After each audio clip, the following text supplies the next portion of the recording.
Sat cross-legged on a comfortable purple pillow in the Aqui Eldeth, the voice of Fen breaks through the distant noise of flowing waters and muffled chatter.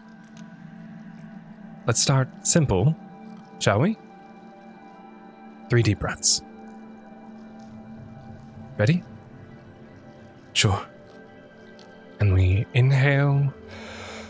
And as you inhale deeply, Rona, the smell of the smoke coming off of the freshly extinguished match used to light the candles placed perfectly around this meditation mat instantly bring you back to a younger version of yourself. Roughly late teens, early 20s. A roaring fire sparks instantaneously in the fireplace of your mother's regal study. Inside, Manor Manak, with a mere snap of her fingers. You find yourself in front of a table, roughly waist height, 5 feet wide, made of beautiful fine dark wood. And your sister Millie stands next to you at this table, the both of you staring across at your mother, who is currently gazing deeply into her daughter's eyes, with a look you could have only ever have hoped to be directed at you, Rona. Dion and Patty are training with your father, which means the 2 of you are mine for the afternoon. Your mother, Duke Yasha Manak, places 2 small pouches on the table, one in front of each of you, and they jingle slightly as they make contact with the wood. Your allowance for the week. It will be dictated by your skills. We'll be testing your abilities with the arcane 4 gold pieces, 4 spells to perform. Simple, isn't it? Rona bows his head, kind of looking at his feet, at the word simple. Millie pipes up. It should be cake, I think. Yes, Mom. As your mother cocks her head and looks at Millie, cracking the smallest adoring smile, just for a moment as she looks at her daughter. Any questions? Rona's still looking at his feet and mustering the courage. He's never liked going into his mother's study. It's always felt like an intimidating place. His heart pacing, afraid to kind of ask the question, like a child too afraid to tell their parent they have a project they need to work on. What is the spell that we must work on, ma'am? First, take your pick of a candle.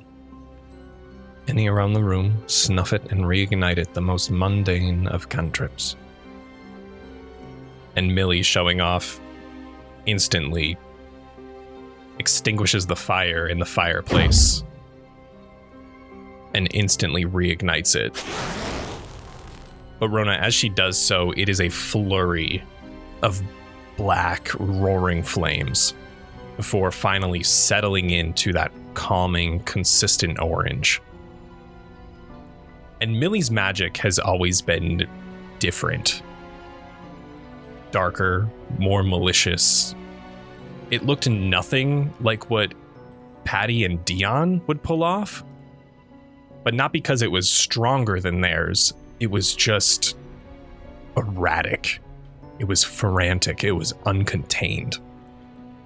As your mother looks back at the fireplace and turns back to face the 2 of you, and her eyes land on you. Okay.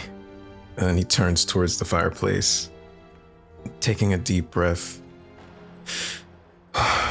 Internally, his thoughts are, breathe. Let the magic flow through you, just like you read. All the books, all the training, you've got this, you can do this, you've got this, you can do this, you've got this. And he'll focus his eyes towards the fireplace and raise a hand to attempt to snuff the flame and try to muster as much power as he can to put it out, not in the emphatic fashion that Millie did, but in just a way that works. Rona, why don't you roll me an Arcana check? Oh, fuck. Okay. Here we go. Oh, that's 2 by accident. I'm so sorry. The first one is a 7. Love that. Your body language gives off that you are putting your all into this fireplace, leaning forward, the concentrated look upon your face, and sensing that it's just not there. Your mother reaches into your pouch, takes out one of the gold pieces, and places it in Millie's. Maybe someday. Second, tell me what you had for breakfast this morning. But I only want to hear it up here. She pokes at her temple with one of her long, slender fingers. And there is a moment of silence before Yasha nods over at Millie with a smile gracing the corner of her lip before turning to you, Rona, as that smile instantly dissipates, meeting your gaze. He looks at his mother, not meeting her eyes, not confident enough to look her in the eyes, but he looks at her for a moment and his glance goes back down to his feet again, feeling defeated from not being able to snuff the fireplace, is thinking that it's probably better just to admit that you can't do this one than embarrass yourself again. And staring at his feet, his little dress shoes, I haven't been able to do that one, ma'am. There are no words in return. Only a long, drawn-out sigh as she takes another gold piece from your pouch, places it over to Millie, as you can hear Millie giggling under her breath. Third, as Yasha turns her back to you all, and she reaches down towards one of her side tables by one of her lounging chairs by the fire. And upon turning back in a swift motion, she splashes the both of you with wine from 2 glasses, one in each hand. Clean yourself up. And Millie, with no hesitation, takes her hand and wipes it down her tunic. The wine stain, instead of disappearing, almost seems to bubble and boil upon the fabric as smoke protrudes from the stain before it vanishes. Rona stands there, knowing that he can't cast prestidigitation. No matter how many books that he read about it, no matter how many times he's tried the incantations or the hand signs or whatever sort of help he would have gotten, it has not registered. And as the anxiety builds in him at the thought of just embarrassing himself again in front of her, in front of Millie, who will surely make a moment out of this to his siblings, will just stand there with his head bowed, his eyes still at the floor, and no words to say to his mother. She reaches into your pouch, grabs one more gold piece. A shame, really. Lastly, let's liven up this place a bit, shall we? As she turns towards that fireplace, 2 hands igniting in flame as she hurls fire after fire at the fireplace, cinders erupting from within as they spill forth and land on the furniture spread about her study, some singeing her lounge chair as they begin to burn out. And Millie quickly follows suit after the incredible display that your mother did, flinging black flames at the fireplace, but a much smaller scale than your mother. Though still, Millie is cackling maniacally, nonetheless. And Rona, why don't you give me one more Arcana check, please? Absolutely. That's an 11 total. How does Rona follow up this display, knowing that he can't contribute to the fire? If there's anything he's learned that his mother appreciates, it's cunning. And he will interpret the words that she did say as a sort of way to weave around what he can apply to this test. So look at her desk for something that looks important, and perhaps with a flash of indignance, maybe childish vengeance, angst, will grab something from her desk and throw it into the fire. Okay. Throwing one of her personal items into the fire as it joins the engulfing flames that your mother and sister have added to it, it ignites instantly. And your mother looks back at you, raises an eyebrow slightly. She reaches into your pouch and grabs one of the gold pieces out, and instead puts a silver piece back in. She slides it forward. I appreciate you thinking quick and on your feet, but your tricks will only get you so far. You better get walking now. If you leave soon, you'll make it down to the docks before the markets close. You'll need the time to start begging for scraps. He bows his head, not meeting her eyes. Yes, ma'am. Thank you for your generosity. She turns and places an arm around Millie as they begin to exit the room together. And as the door closes behind them, leaving you in this room all by yourself, the sound of that door matches perfectly with Fen tapping a bowl with a stick as they trace the rim as it lets out this calming tonal hum, breaking you from this memory, but only ushers you into the next. But for this episode, that is where we will leave Rona.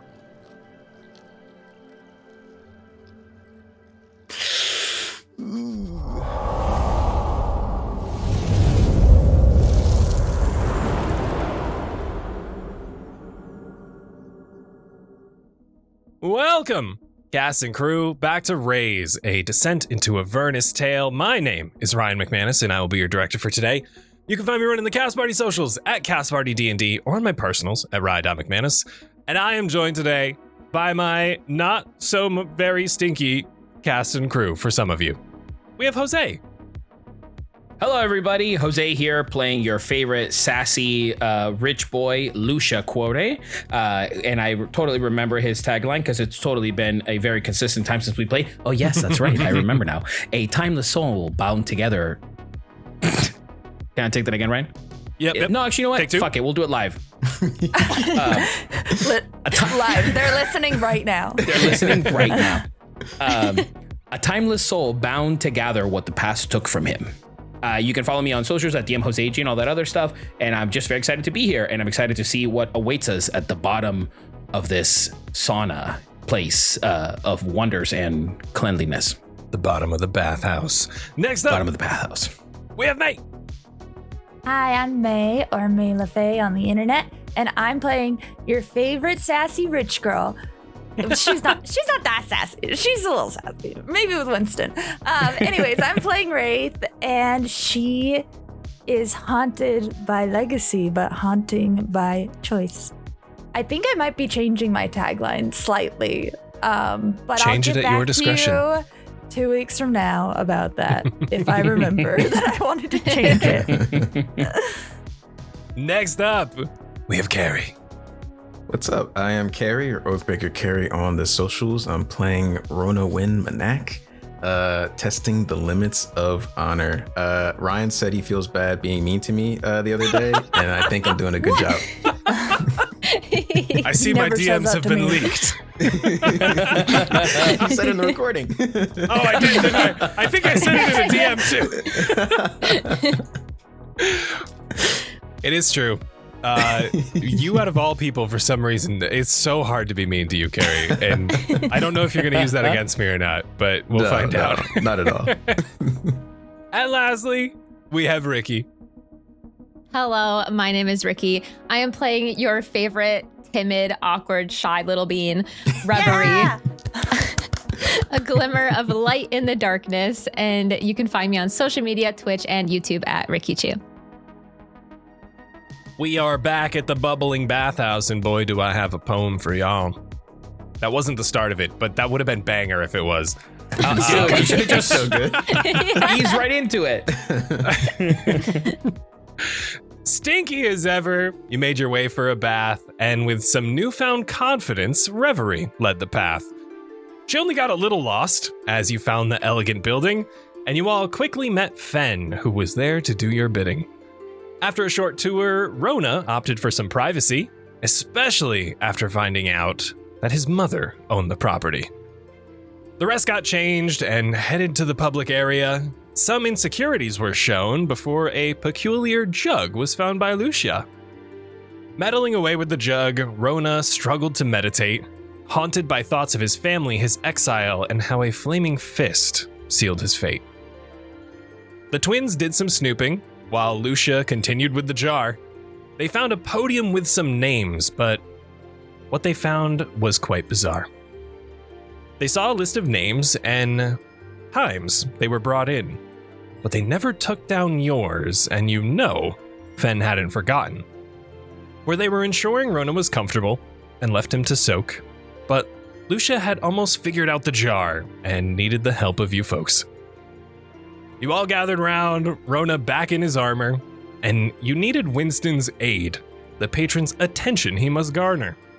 For Luxia filled the jug as the tile beneath pressed in. A stone door behind a statue opened, revealing a way down into a dungeon. You currently stand on a small landing. There are 2 lit torches placed in sconces on either side of you. The stone door behind you now hides the statue, as the muffling sounds of water and chatter from the bathhouse are now closed off. The stairs ahead of you lead down into pure darkness, but that really only matters for one of you, as Luxia is the only one in this party without dark vision. Hey, it's a first for me. Brave soul. Brave. The rest I'll of take you- one for the team. The rest of you can see down below that these stairs lead into murky standing water that has flooded the floor beneath before a tunnel continues onward. These stairs and corridors are hewn from limestone, and everything around you seems quite slick. I would assume there would be some sort of like sconce or torch or something on the wall if we're going into a dark place. 2 lit torches on either side of the wall. Oh, it's already lit. Great. We'll just take one with us then. I think I would still grab one anyways, because even with dark vision, your vision's kind of like, it's like not colored or whatever. Like, it would still help to have light. So I'll grab one of the torches. As Raith takes the torch, he would kind of like take a lead. Stay close. We know that these ballers don't play fair given the incident at the carriage. Just keep your wits about you down here. Sir, yes, sir. I'll just kind of lean into a Reverie if she's by, as Rona's clearly taking the lead here, and I'll just whisper and say, I am having an incredibly hard time seeing anything right now. You can't see in the dark? I can see some, but not a lot. But don't tell Rona. Why not? Look at him. He's carrying all that gravitas with him. I don't want to now just sort of be the extra sort of limb that he has to reluctantly carry behind him. So just between you and me and Raith, she might know. You can tell Raith. She probably notices. And it's actually me just probably talking to a wall. Reverie behind me. As I notice that he's like literally facing the wall, I'm just gonna like grab his arm and like pull him with me. Just like leading him forward. Just if you need a hand, just grab it. Perfect. But then with that, I guess I will, with one of my hands, I'll just clutch a dagger in sort of at the ready, if you will. But then I guess if we also have the torches, then I eventually come to the light and I'm able to see whatever lies ahead. But yes, it will be a fun challenge for sure. I think I'll stay by Lucia in case he does like lose vision, and I'll just make sure to keep leading him forward if he loses his way. Okay. Thank you. With one torch in hand, you find your way to the bottom of this corridor that leads forward. A long tunnel flooded to about the knee height for some of you, but only for a moment as it rises once again into stone stairs that curves down and into an open chamber. Walking to the end of the hall, you open into a chamber that is empty, but not bereft of decor. Carved into each of its 3 doors, one to the west, south, and east, is a full figure depicting one of the dead 3. The east door, the face of this door bears a carving of Bane, the lawful evil god of tyranny, who is depicted as a tall, armored man wearing a bucket helm. His right gauntlet is painted black and clutches a set of shackles. The west door, this door bears a carving of Baal, the chaotic evil god of murder. He is depicted as a powerfully built, skull-headed man with long, curved blades where his hand should be. And the south door, this door bears a carving of Merkel, the neutral evil lord of bones. He is portrayed as a cloaked figure whose face is hidden under a cowl, and in his skeletal hands, he is clutching a screaming human skull. Oh, what a lovely choice. So which one of these death doors are we going through first? Do we have an inclination as to which one potentially could lead us to where we're going, if we're going to somewhere in particular? Are we following a particular track here, or are we just going completely based on instinct? As far as we know, all of the dead 3 are involved in the murders. We don't know in what capacity, if it is different, but all right. We just, know what we know of the gods, I guess. Perhaps we can just sort of choose whichever one we feel like dealing with, maybe. Perhaps for the murders, we start with the god of murder. I think that's a fair guess. Who would think underneath this glorious bathhouse we would have such wonderful and inviting stonework and decorations? What joy. So, Lucia, welcome to Baldur's Gate. Rev, you good with this? Yeah, I'll follow you. And I'll follow you. And I look at Rona. All right. Okay. And he'll draw a long sword and will reach a hand out to... He's going to touch the door to open the ball door. All right. This slightly rotting wooden door with this carving of Baal is unlocked. And as you make your way in, you continue along the stonework until a staircase leading down leads you into a flooded portion of this cavern once more.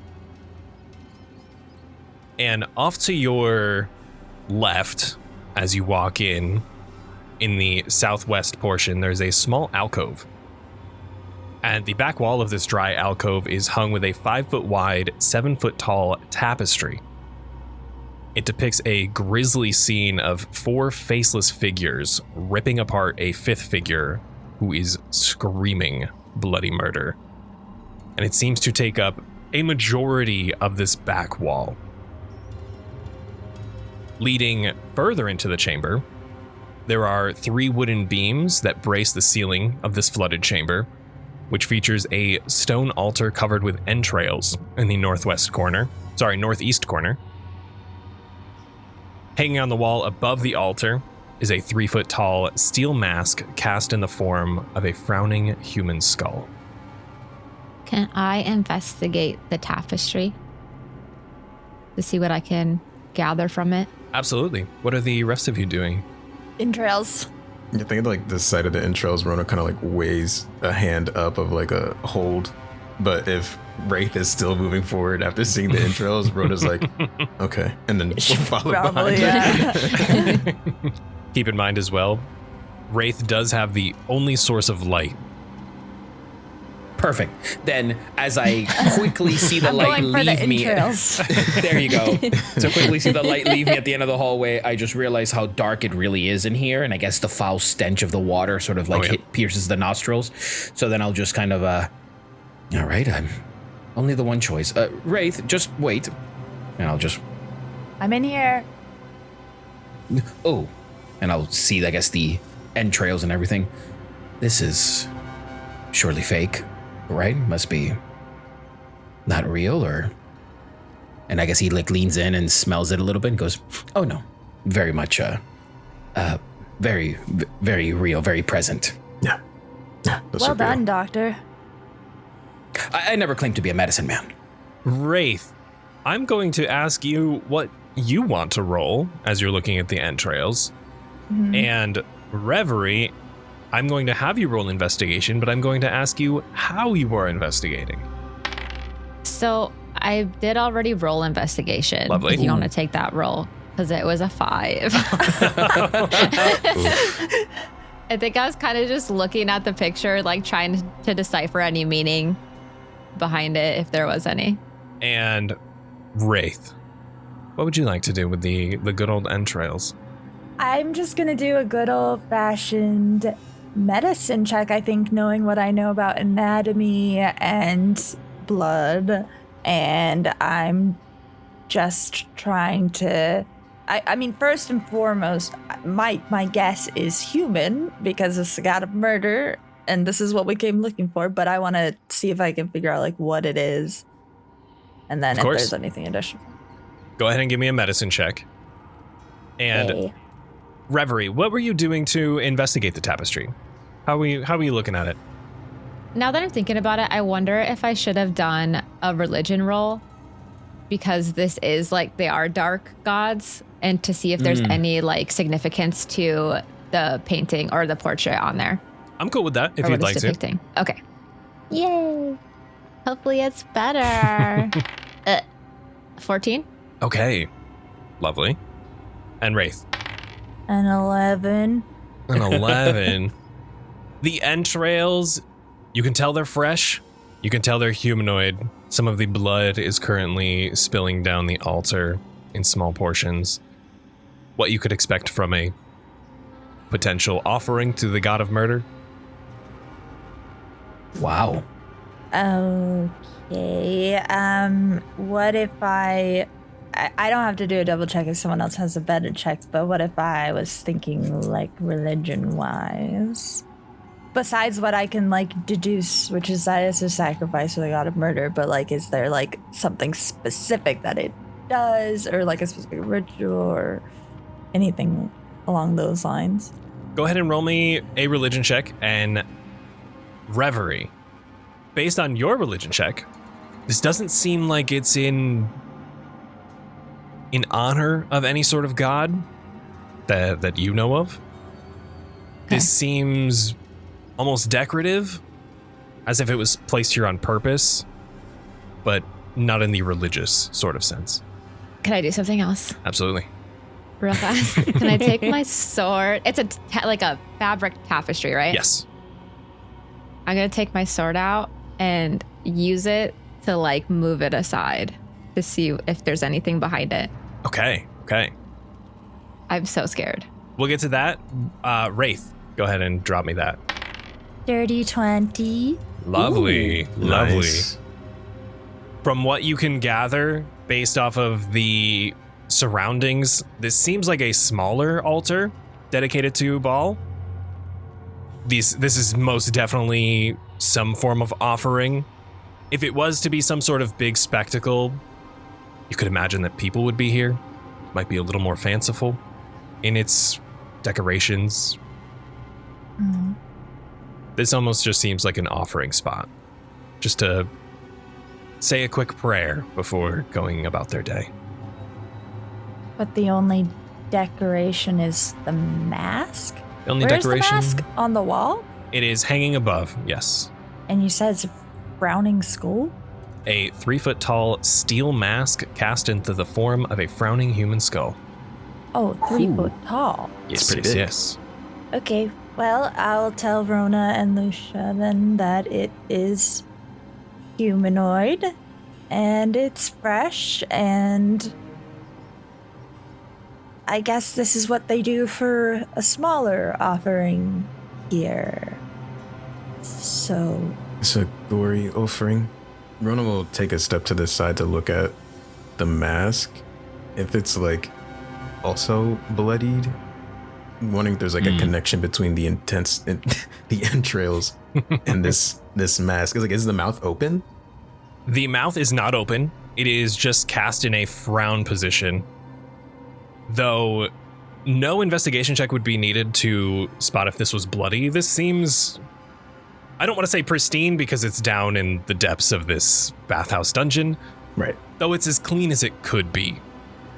Rona, as you take a step forward, you hear a puff coming from behind you. Back down the corner where Reverie stood. As Reverie, as you swipe through with your greatsword, through this tapestry, it is cleaved in two as the fabric falls to the floor, though in doing so, a puff of vile yellow spores have released themselves into a 10-foot cube originating from the mold that placed itself behind this tapestry. oh, Ooh. I do need a Constitution saving throw, please. Oh, not a fun surprise. Not a I fun thought I was gonna find a surprise. secret entrance. Oh, 11. Ooh. Reverie. This came out of nowhere. This was not something you expected, and especially with your dark vision not having full sense of your colors and surroundings, you begin to inhale these spores. You are going to take 10 poison damage, Reverie, Ooh. and you are currently poisoned for 1 minute. Oh my god. Okay. That's so scary at level Above 3. table, what does being poisoned actually mean? Poisoned is Is she disadvantage going like, on ooh, ah? yes. Disadvantage on attack rolls and ability checks for a minute. Okay, that's what So- I thought. For 1 minute? That's Just a minute. Oof. Would be way better or Okay. way worse in combat, but because you guys are still investigating. yeah. Okay. Reverie, you okay? Maybe don't move any art. Understood. I think I'm okay. I like She's just dust gonna some off sit of there your coughing. horns. Yeah. Like, am I covered in like yellow powder? Oh, yeah. I'm like, wait, actually, I'm not even. I don't need to. I'll use some elementalism, and I'll like keep blowing. You'll get like a little hairdryer effect of the dust. Oh, all there you blowing go. off. Wait, everybody else back up though. Go that way. Go down the hall. Are you sure you're good? I think so. I think I'm going to heal myself. Yeah. Because that was like half of That's my a hit lot of points. hit points. That's big. Oh god.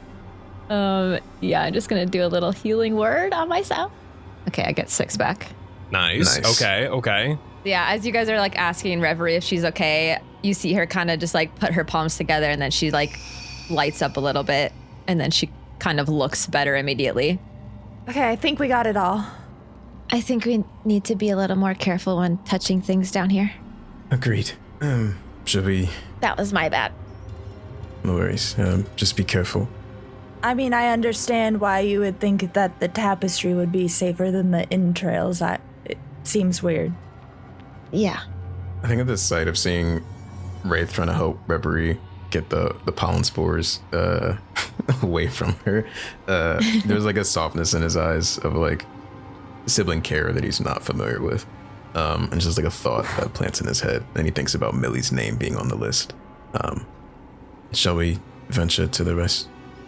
Door number 1, done. Okay. All right. Yeah. And he'll lead the way. Kind of like in a, I'll say like a readied stance, I guess, if the blade is just kind of like guiding forward. Mm-hmm.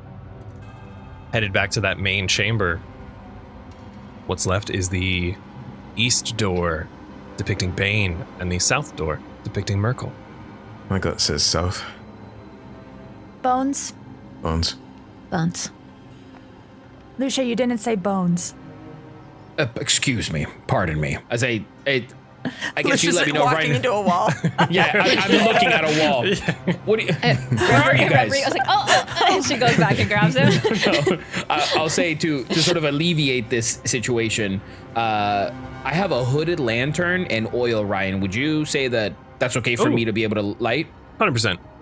Okay, because then I'll say, as Raith says this, Lucia's like, again, no objection, and he takes out a hooded lantern from his pack, and he lights some oil in it, but he is going to dim it so it's only a 5-foot radius, but it can be a 30-foot radius. Okay. So it's just kind of like personal light, and then I'll look to Reverie and I'll say, thank you, but again, don't want to be a burden. She just kind of nods, understandingly. Rona walking up to the south door. As you open the door, lying on the floor of this otherwise empty room are the pale bodies of 3 humans in filthy black robes arranged in a perfect triangular formation. A lit torch lies between them in the center, and a rough-hewn staircase leads to the left, down to another torchlit chamber. I hate this place. He looks at the corpses on the ground. Does the layout of them seem like significant? Or some way, like if this is like another ritual room or place of reverence? It seems as if they were placed here purposefully. Them being in a triangular formation is definitely out of the ordinary. I want to look at the bodies. Raith, go ahead and give me a investigation or medicine or survival check. I'll let you take your pick. As Raith is doing that, I guess I'll just kind of say to the group, and do we think that the entrails belong to these individuals? Are these all part of the same sacrifice? Good question. Let me check. 21. 21. Oh yeah. Raith, as you bend down to look for any sort of open wounds, any stitching that might have been done on these bodies that lie beneath you, you don't make it too far before one grabs at your ankle and the other takes a stab at your calf for a dirty 20 to hit. You said they were dead, you liar! I'm gonna, Ryan, if possible. Yes, sir. Oh no, it's against me. Oh, never mind. I'm so sorry. Never mind. Can't. It's against me. I I'm so never sorry. said the word corpse. You said they were corpse. You said corpse. That's the word you said, isn't it? I think you said pale bodies. Yeah, pale bodies. You motherfucker. You knew. Raith, in one swift motion, one of these cultists lying down grabs your ankle to hold you in place, while the other rises to his knees and grabs one of his flails off of his belt and comes for a swing for 3 bludgeoning damage. Wow. As they all begin to rise and meet you at the doorway. Let's roll our first initiative, shall we? Let's get to scrapping. Did anyone get above a 20 for initiative? 21. Lucia. Let's go, buddy. 21. Rogue shit. 15 to 20. Ooh. 10 to 15? Oh, no. 10 to 15? Yeah, 14. 14. 14 Rev. Oh, no, Rhoda. And Save me. Raith and Rhoda. What are we looking at here? I got a 9. 9. 6. 6. Okie dokie. Thank you, The thank devil's number. you. All right, y'all. With initiatives gathered, let's jump right into combat, shall we? First up, we have Lucia with Reverie on deck. if we're looking at this map, Ryan, would you say that I have a way of getting into the room if Ronah's standing right at the door? I would say so. I would probably give you a bit of difficult terrain trying to squeeze through both of them in a 5-foot corridor. Wait, so which one grabbed her? This one is currently grabbing her. This one is the one that attacked But then they all got her. up. Yeah. And then I think, I'll just do that. I will hear the skeletons sort of moving and Raith being attacked. So I am going to, like, as Ronah's standing there, he just kind of feels like a gust of wind as I, almost like clinging to the shadows, rush past him, brandishing my rapier. If possible, Ryan, I would like to end here. Once I arrive there, I'll take out my rapier, which in whatever light is here shines, and I'm going to make an attack at the skeleton that just swiped at Raith. Okay. That was Necromite 1. Ooh, okay. 19 to hit. Absolutely hits. That is going to be 3 piercing damage. Okay. But then, because Raith is right there, I'm also going to deal an additional sneak attack damage. Lovely. So I will do an additional 2d6. Ooh, nice. That is 11 sneak attack. And then, if Raith is there, and I guess what she would see, I don't know if Ronah would probably notice this. Maybe perhaps Luxia would actually take a moment to ensure that Ronah doesn't see this. But when Luxia comes down and stabs the first skeleton, the first body, and brings out the rapier, when he does, whatever blood or ichor remains on the blade, it comes across his face, and immediately Lucia's eyes go black, and a black smoke begins to form around them.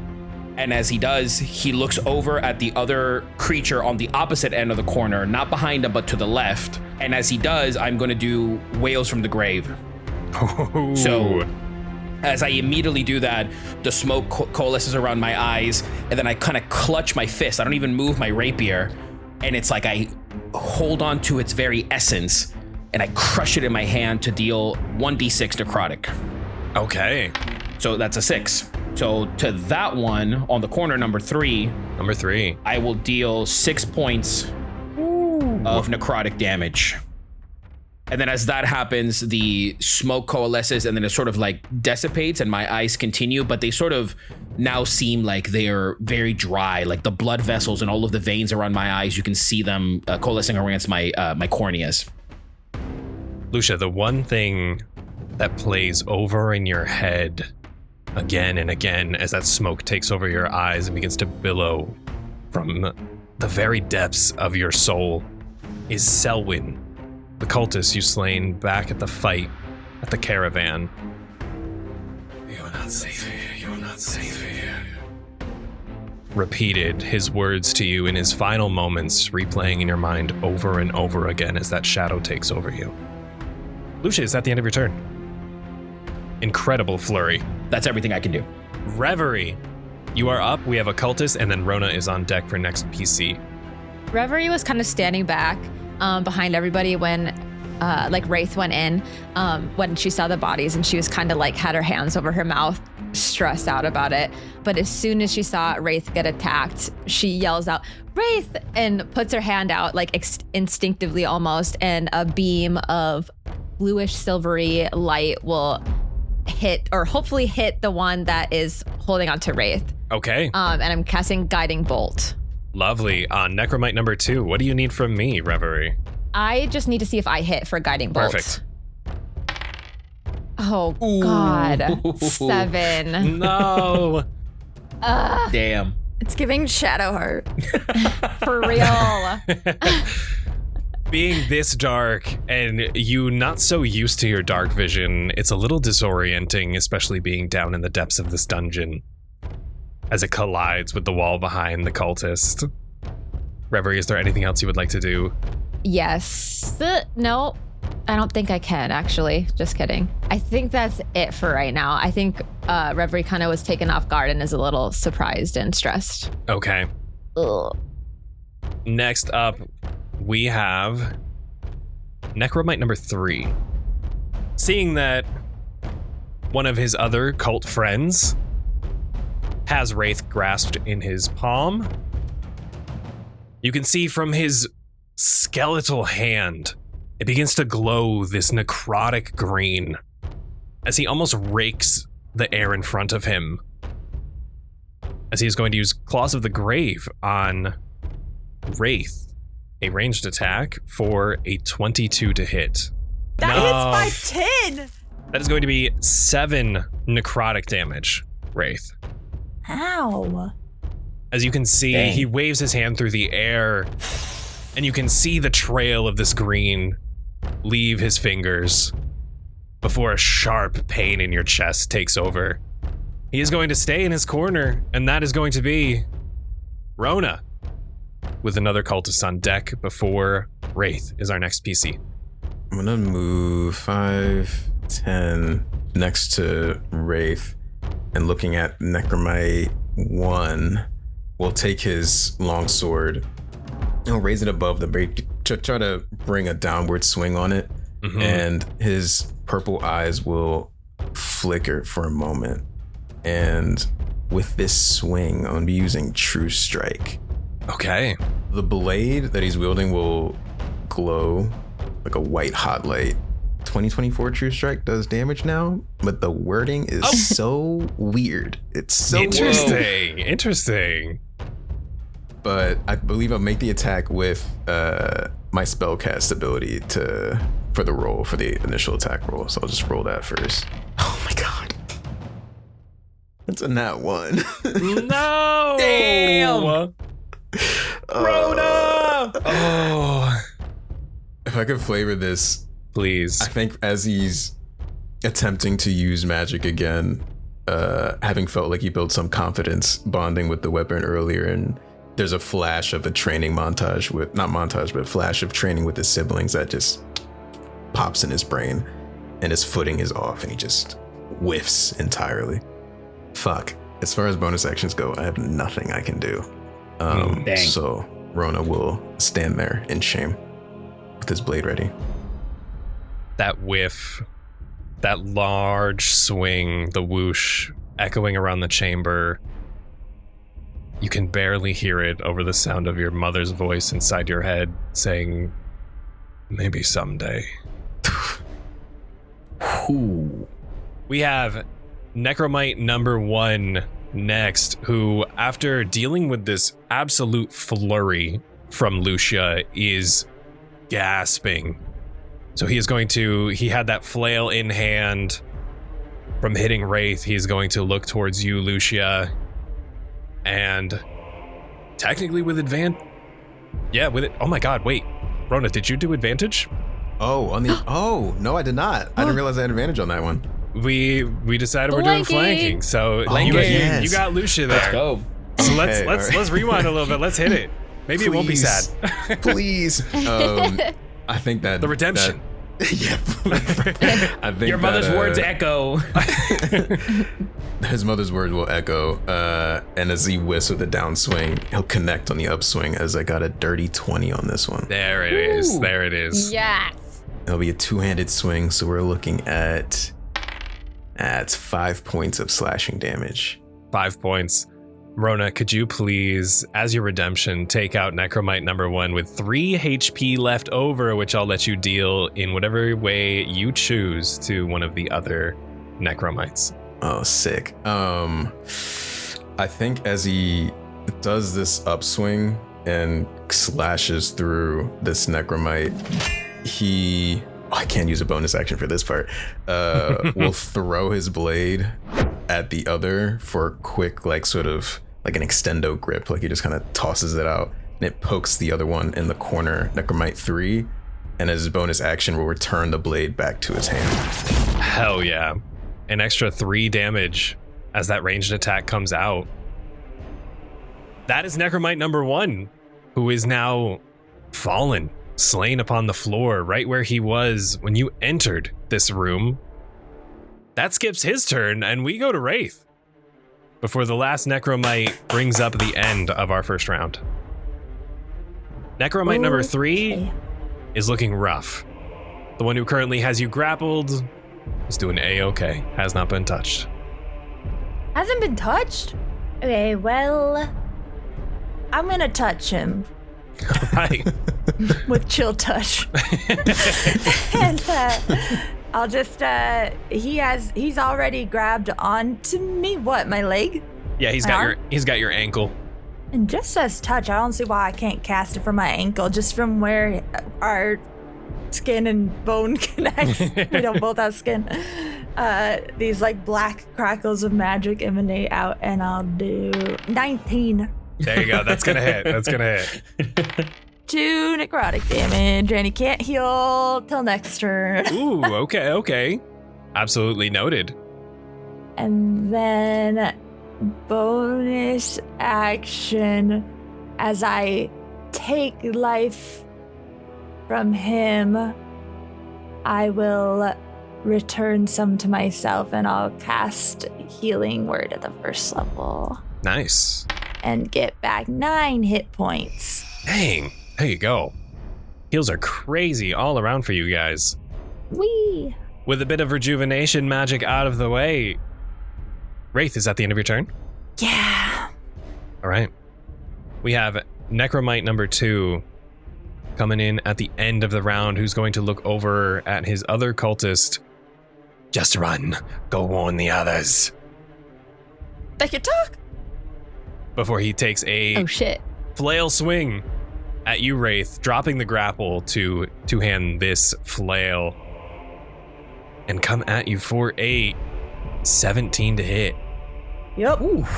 Every time. I don't like this. I miss being a paladin. That is max damage of 8 bludgeoning, Raith. I just healed for 9. Right. I know. Bitch. That is all he can do, though, as he is currently backed in the corner. He has more hope for his other friend to hopefully get out and send some warning throughout the dungeon. But that brings us to the top of the round with Luxia with Reverie on deck. As that happens, I'll just take my rapier and I'm just going to like brandish it and just do this like very elegant sort of movement with it that is at such a speed where all you hear is just this like fine tuning, almost like glass swaying through the breeze as I look over at the skeleton and I raise the rapier and I just say, enough. And I'll bring it down at it. It is with advantage because I hit it with a rapier last turn. Yes, sir.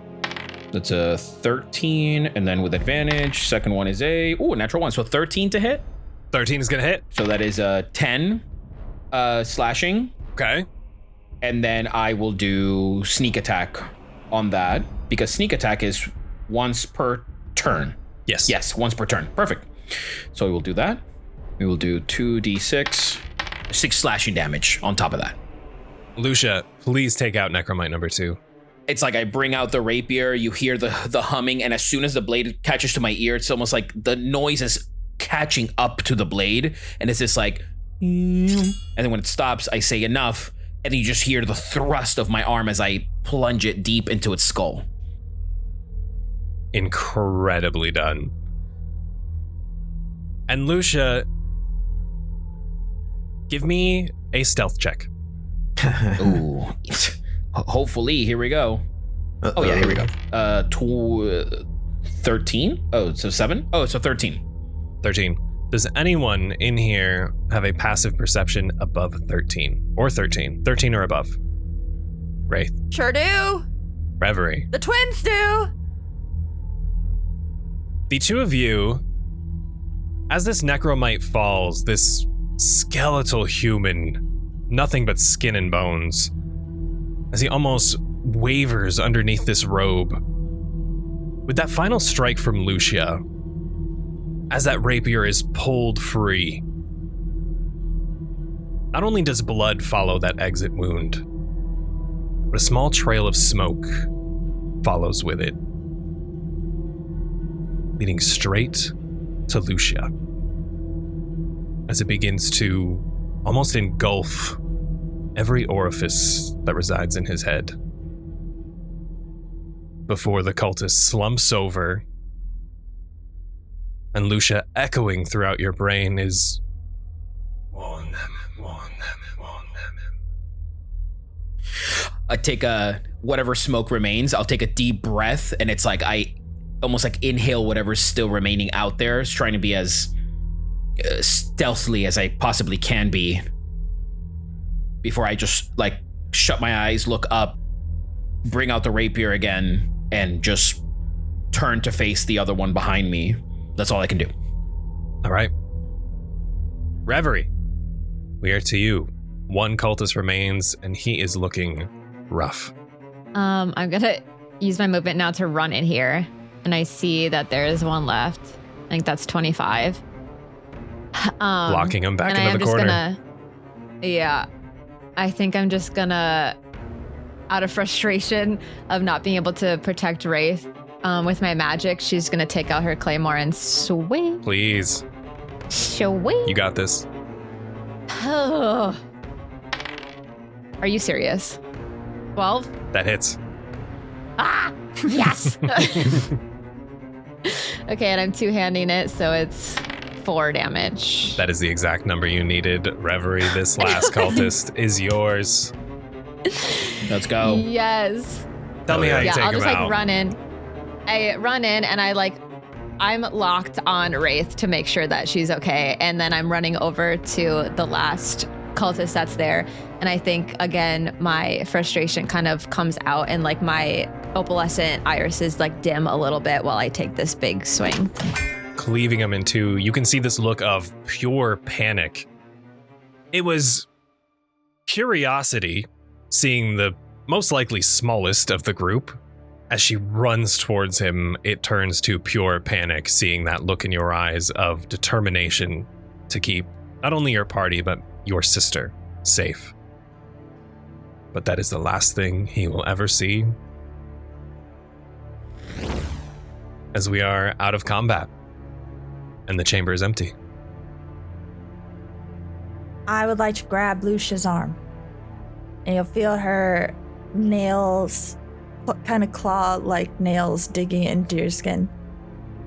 Is there any smoke left in his eyes, or just the kind of bloodshot look at this point? I would say probably now after that, since that wasn't that smoke didn't happen again, but there was the residual smoke that I inhaled in. It's almost like when I finished the inhale and I exhaled out, my eyes then returned to normal. And you just see the sort of white eye color to them. Lucia, what was that? Are you with them? That is an interesting accusation, Raith. No, I am not. I am just simply part of the team here, collecting and slaying as we do. Collecting what? Information? The blood? smoke, Lucia. The shadows in your eyes. What are you talking about? You watch as when Rona asks about it, Lucia at first was kind of concerned with you, Raith, as to try to figure out how to get away from it. But then it's like he's kind of like, oh shit, he acknowledged it now. So then he's like, it was nothing. We all have abilities. We all have innate training that we have been provided with that has allowed us to become who we are now. I am simply using my skills. That's all. Rona looks at Raith with squinted eyes. What did you see?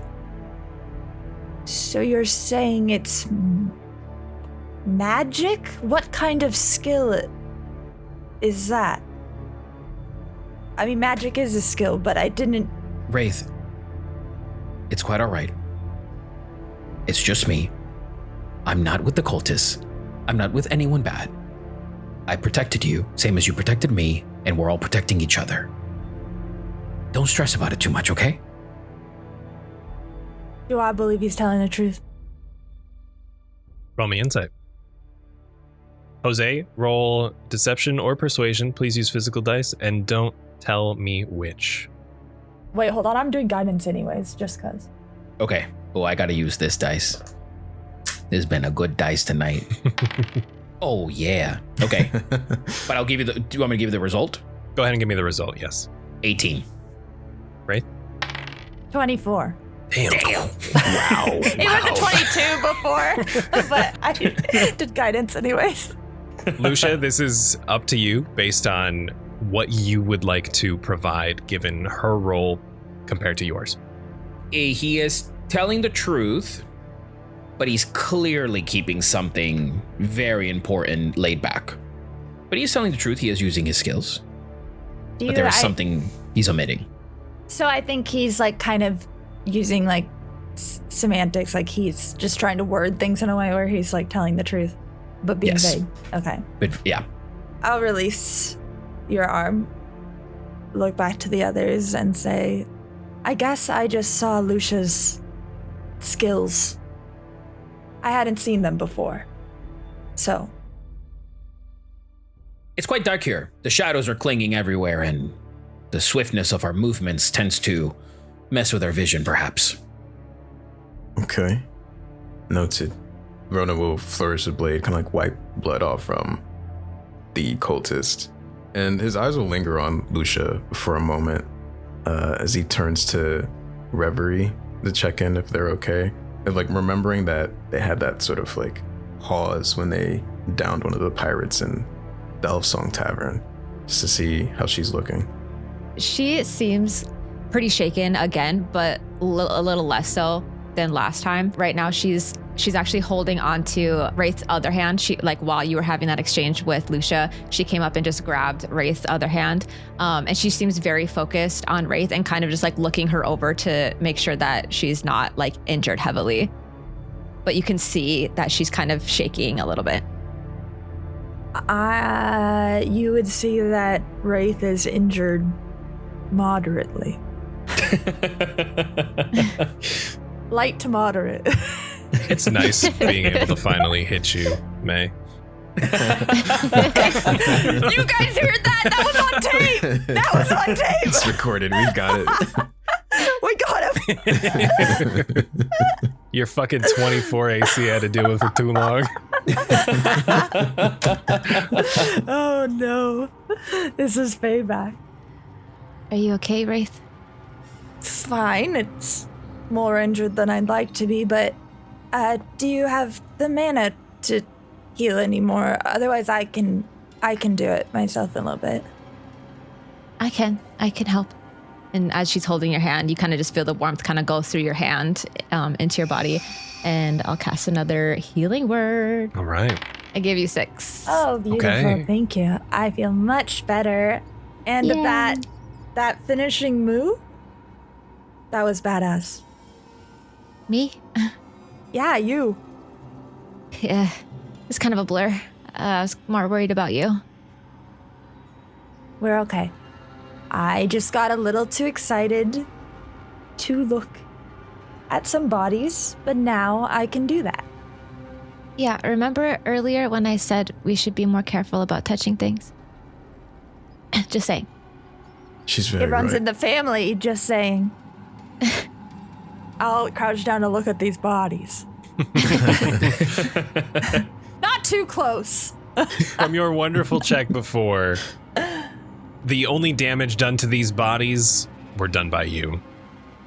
These seem to be members of the cult.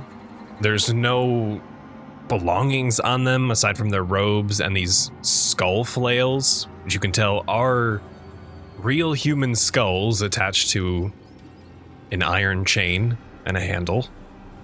Though aside from that, these seem like they were just in the wrong place at the wrong time and tried to get the jump on you, and it did not work. Is a human skull flail a simple weapon? A standard flail is a martial weapon, I thought it might be. Dang it. not a simple weapon. Okay, then I'll just take the human skull. Fair.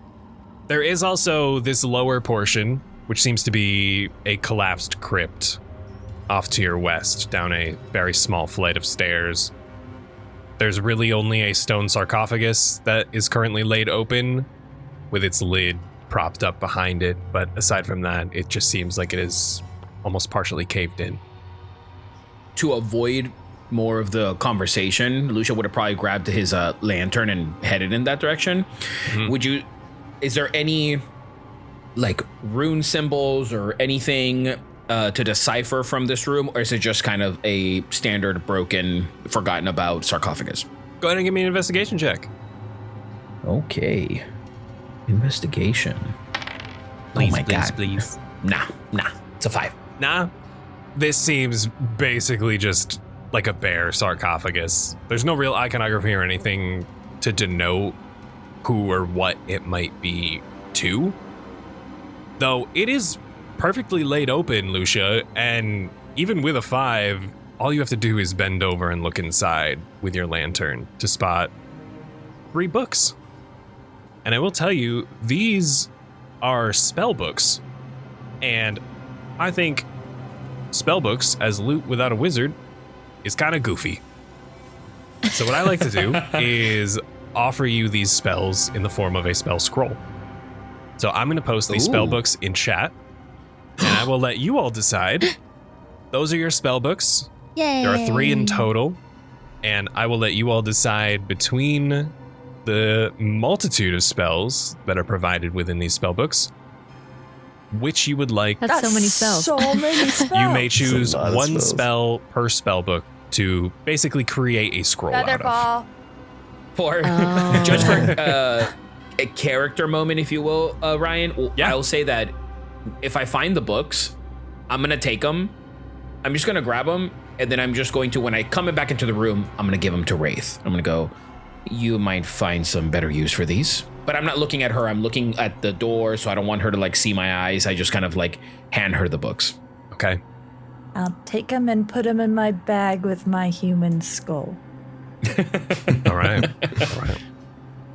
Just for you, Raith, because you have all 3 books, I do need the name of the spell before it is cast as a scroll. It is not pick and choose. You do have to pick beforehand. Wow, these are so good, Oh, though. that's what I guess because we're walking out and I might use them now. Correct. Okay, maybe sleep? If we Ooh, want to that's take a pretty good. prisoner, I could pass someone. We have healing and magic. So sleep for 2. Sleep for 2. Featherfall for 3, or do we want Cloud of Daggers? I feel like we got Cloud of that. daggers.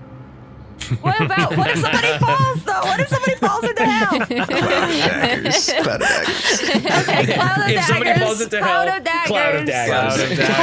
Cloud of Daggers Cloud of for 3. And then, see, I feel like I would do the burning hands or like the damage one with this one, or That was my idea. Yeah, burning hands. Yeah. We have detect magic. We don't really need. Okay, burning hands. Burning hands on spellbook We're going 1. on the offensive with the Apparently magic. so. All these nasty ass cultists, we gotta. Here, you're better at weapons. I'll give Rona the Cloud of Daggers. This will okay. summon a bunch of them for you. I appreciate it. He tucks it in the back pocket. I guess I could have given it to Lucia, but no, I don't trust that man right now. I'll give it to him. Fair. And then I'll ask Reverie, which one do you want to hold? I have a sleep spell or a burning spell. Oof. Like, she immediately wants you to choose. Which one do you want? I mix them up. And then I pick one. Okay. Evens or sleep?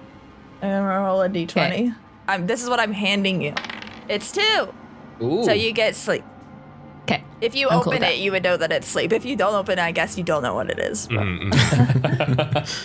And then I'll have the fire burning hands. Burning hands to Raith, the sleep spell scroll to Reverie, and the Cloud of Daggers to Rona. You all find yourselves in an empty chamber with 3 corpses beneath you, and only 1 door remains. One of them said that there are more, there are others here. So I suppose we continue forward. Do you feel ready? I will say to the room without, I guess to some degree, Luxia is being distant, but not enough that he's like really at a far distance. He's just making it a point to like speak to the room, not look at anyone directly when he's speaking. When Rona says that, Luxia says, there are others. They meant to warn them. They tend to get their attention somehow. They're all anticipating unwanted guests. There will be more, and perhaps maybe more of the individuals that began the ritual place these bodies in here, or perhaps the one in charge of this ritual altogether. Just throwing it out there. You think someone tipped them off? Anybody from upstairs? No, I think our mere presence here is the inciting factor. I think we're not meant to be here, and in turn they attacked us. But there was a joy to their attacks, and I think once they realized that they were getting outnumbered, the panic began to settle in, and they sought out some assistance. I don't know what numbers lie ahead, nor what skills or abilities the other ones possess, but we are not alone here. I'm worried that Fen is involved and we're gone now. And we left the door cracked. Ronah will look to Reverie. That's a good point. Should we turn off the lights and continue forward? Maybe. Lucia? And she holds out a hand. Since we're turning the lights off. I guess from the one sort of moment of distance that Lucia was having when Reverie puts out her hand, it's like it's instinctual. Lucia kind of turns around and you just see this same face that you knew from childhood that you've now have seen these past couple of days, and he greets you as he has been this entire time with a sort of like half cockeyed smile. And he just bless you.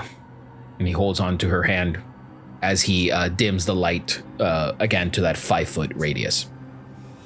Okay. Onward. Tyranny. Tyranny. You don't all have to say it. Oh, thank you. I appreciate it. Tyranny? Down a long hall leading east, you descend slightly as past 2 small sets of stairs, the chamber becomes flooded once more. And as you make your way down the corridor, Lucia's lantern low, everyone else struggling just to walk through this flooded portion. As you get to the main part, the eastern part of this room is unlit, flooded, and braced with floor-to-ceiling wooden beams. Rough-hewn steps rise out of the murky water to the western portion of the room, which is dry and lit by 2 torches in sconces that flank a stone altar.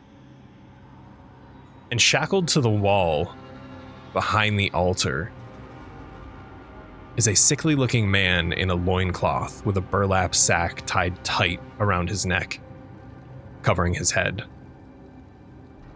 There's an alcove in the north wall that contains a freestanding suit of armor that seems to be missing its helm. And standing before the altar are 2 grim figures.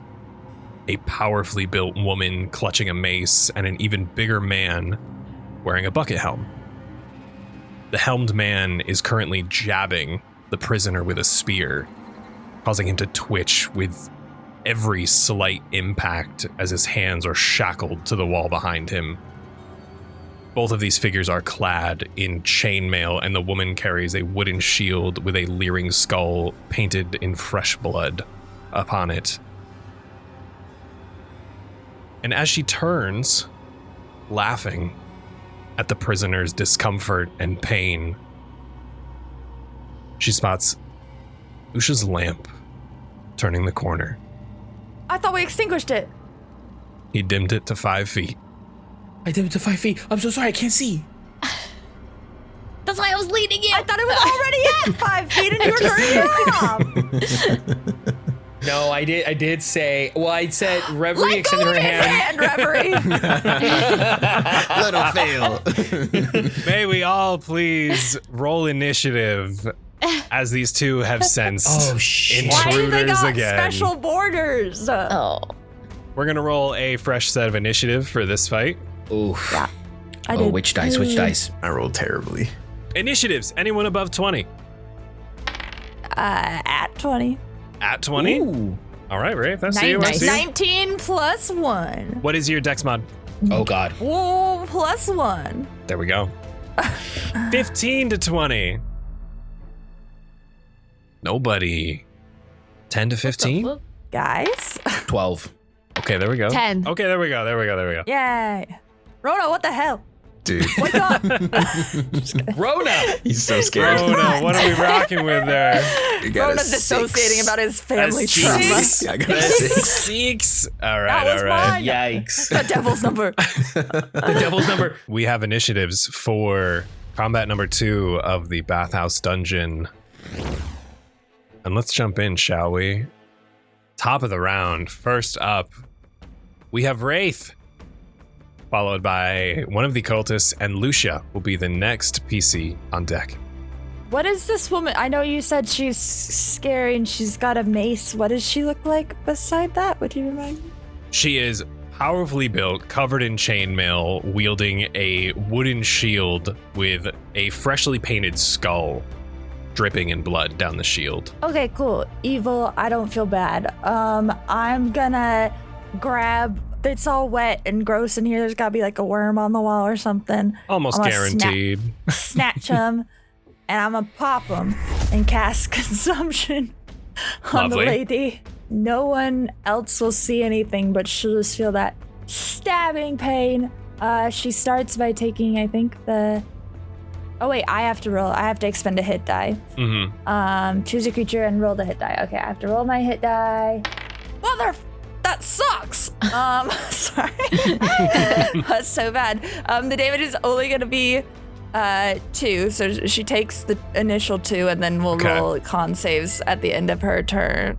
End of her turn, you got it. 2 is enough to grab her attention immediately as you all have turned the corner. Then I'm gonna step behind Rhoda. There you go. Good call. She sees you step behind your friends as the others come around the corner. And with a quick motion, she takes that mace and just cracks it over the prisoner's skull, knocking him fully unconscious. Damn. Before turning your way, it is indeed this woman's turn, this fist of Bane, Oh, God. who is going to come crawling down the stairs 5, 10, 15, 20, 25, 30. Though I'm going to mark that pillar in the way so she won't be able to get to you. One of these large pillars that are holding up this flooded portion of the chamber. And instead, she is only going to be able to hit Rona. So sensing a small... Sorry, Rona. Sensing a bodyguard in the way, this Fist of Bane is going to raise up that mace on an enemy this time for a 15 to hit Rona. That will miss. That is going to miss. It collides with this wooden pillar instead. She wanted to go for Raith, but she just couldn't quite get it. That is the end of her turn. With only one attack, we have Luxia with Reverie on deck. Oh, man. I'm going to go 5, 10, 25, 30. I will go there. Hell yeah. And in that, I am going to look over at this woman that is engaging with Rona. I will brandish a dagger and I'm going to throw it in her direction. So that is going to be a 13 to hit. That is going to miss. She raises that wooden shield and deflects it into the water below. That is actually all I can do. So I'm just going to remain there. We have Reverie with Rona on deck. Since I see the woman kind of being surrounded a little bit, or everyone's kind of by her, I'm going to dart off towards the other person that I see up here that looks dangerous. Mm-hmm. 5, 10, 15, 20, 25, 30. And I am going to, again, hold out my hand, and like a sparkly bluish flame column will descend on him, hopefully. Then you need to do a dexterity saving throw. Dexterity saving throw. For Sacred Flame. A 12. That does not. Yay! It's 13. Hey, perfect. I finally did something. I do 1 point of radiant damage. Okay. Just like me. Oh, God. We're just poking them. And then, since that was a cantrip, I'm going to do a bonus action spell. And I'm going to actually cast Spiritual Weapon. Hey, okay. in range with him, like the square below him, so that it can help me attack him. And if it could be like a crescent moon shaped, like almost like a ninja star, but it's like a crescent moon. And then it attacks like a boomerang and goes back to its spot. Ooh, okay. Can it be that? It absolutely can. I can't guarantee that I can find a token for that. That's okay. But Just the That's moon, okay. Ryan. Dude, go find it. I know. Go find me a moon. Go search Sailor Moon. Sailor Moon. Oh, that'd be awesome. Ooh, yay. There you go. There it is. That's the best I can do on short notice. Thank you, Google, for That the is crescent totally moon fine. photo. And I'll let you pop it down wherever you'd like. Perfect. And can you do anything with the spiritual weapon the first turn, or do you have to wait? I think I can do it on the first turn because I think it just goes right after me. Okay, perfect. So I'll do that. See if it hits. Yeah. 13. 13 is gonna miss. Oh, He's a dang little it. too decked out in this chainmail. Can't quite get through. Oh, man. That's my turn. Rona, we are to you with the man on deck, Oof. Oh man. taking up the end of the round. As he's dipping around this mace that this individual swung, his eyes will glow and they'll be steady. He'll say to himself, "Tear, guide my blade." And I'm going to swing the blade again, but using True Strike, trying to strike forward at any sort of like opening that might arise from this person's swings. I have advantage because of flanking right now, or not quite. I would say, because I didn't allow her to attack Raith, I'm going to say flanking is a little tricky given the post blocking the two of them. Roger. But you don't need it. You don't need it. You don't You need got it. this. She Hell does yeah. raise that shield up, though. She's ready. How does a 16 do? A 16 is going to bounce right off that shield, Oh, Rona. damn. Whoa. Oh, that sucks. She is ready. She hikes up that chainmail, shield raised, ready to square down with you. Wraith, She didn't take her damage and do her con save on her turn. You forgot. you're so right. I'm going to do that right now. She has advantage on all ability checks and saving throws made during combat due to tactical discipline, and it was a con save, correct? What the hell? Yeah. It's a 19 right off the bat. On a successful save, you don't. So she only took the initial two. You got You it. did. Okay. Okay, noted. I have a new concentration slot open. Yeah, I think I'll just hold position there. But Okay. we'll just say to this lady, "You will pay for your cruelty." And I'll end my turn. All right. The man at the altar raises his spear and clangs it against this stone floor as it echoes throughout this flooded chamber. Ooh. What are you waiting for? Take him out. As he's going to use his voice of command to select an ally, and they can use their reaction immediately to make one melee attack. As this Fist of Bane raises her mace once more towards Rona for an 8 to hit. Yeah, that'll It is a battle of misses between these two. As the Iron Console takes that spear, two hands, wielding it, and rushes forward towards Reverie. Oof. For only a 7 to hit. Gonna go wide. Oh my god. That is everything that both of them can do. So, from there, we're back to the top with Raith. Get him, Raith. No, I wasn't ready. Sorry, I should have warned you. No, it's okay. Luxia, you are next PC on deck. I'm actually gonna grab Rona's shoulder, say, how about a little more protection, and cast Thorn Armor on you? Ooh. So a flexible exoskeleton covered in thorns will appear around you. You gain 3d6 temporary hit points. I guess I can roll that. Dang. 1, 2, nice. 3.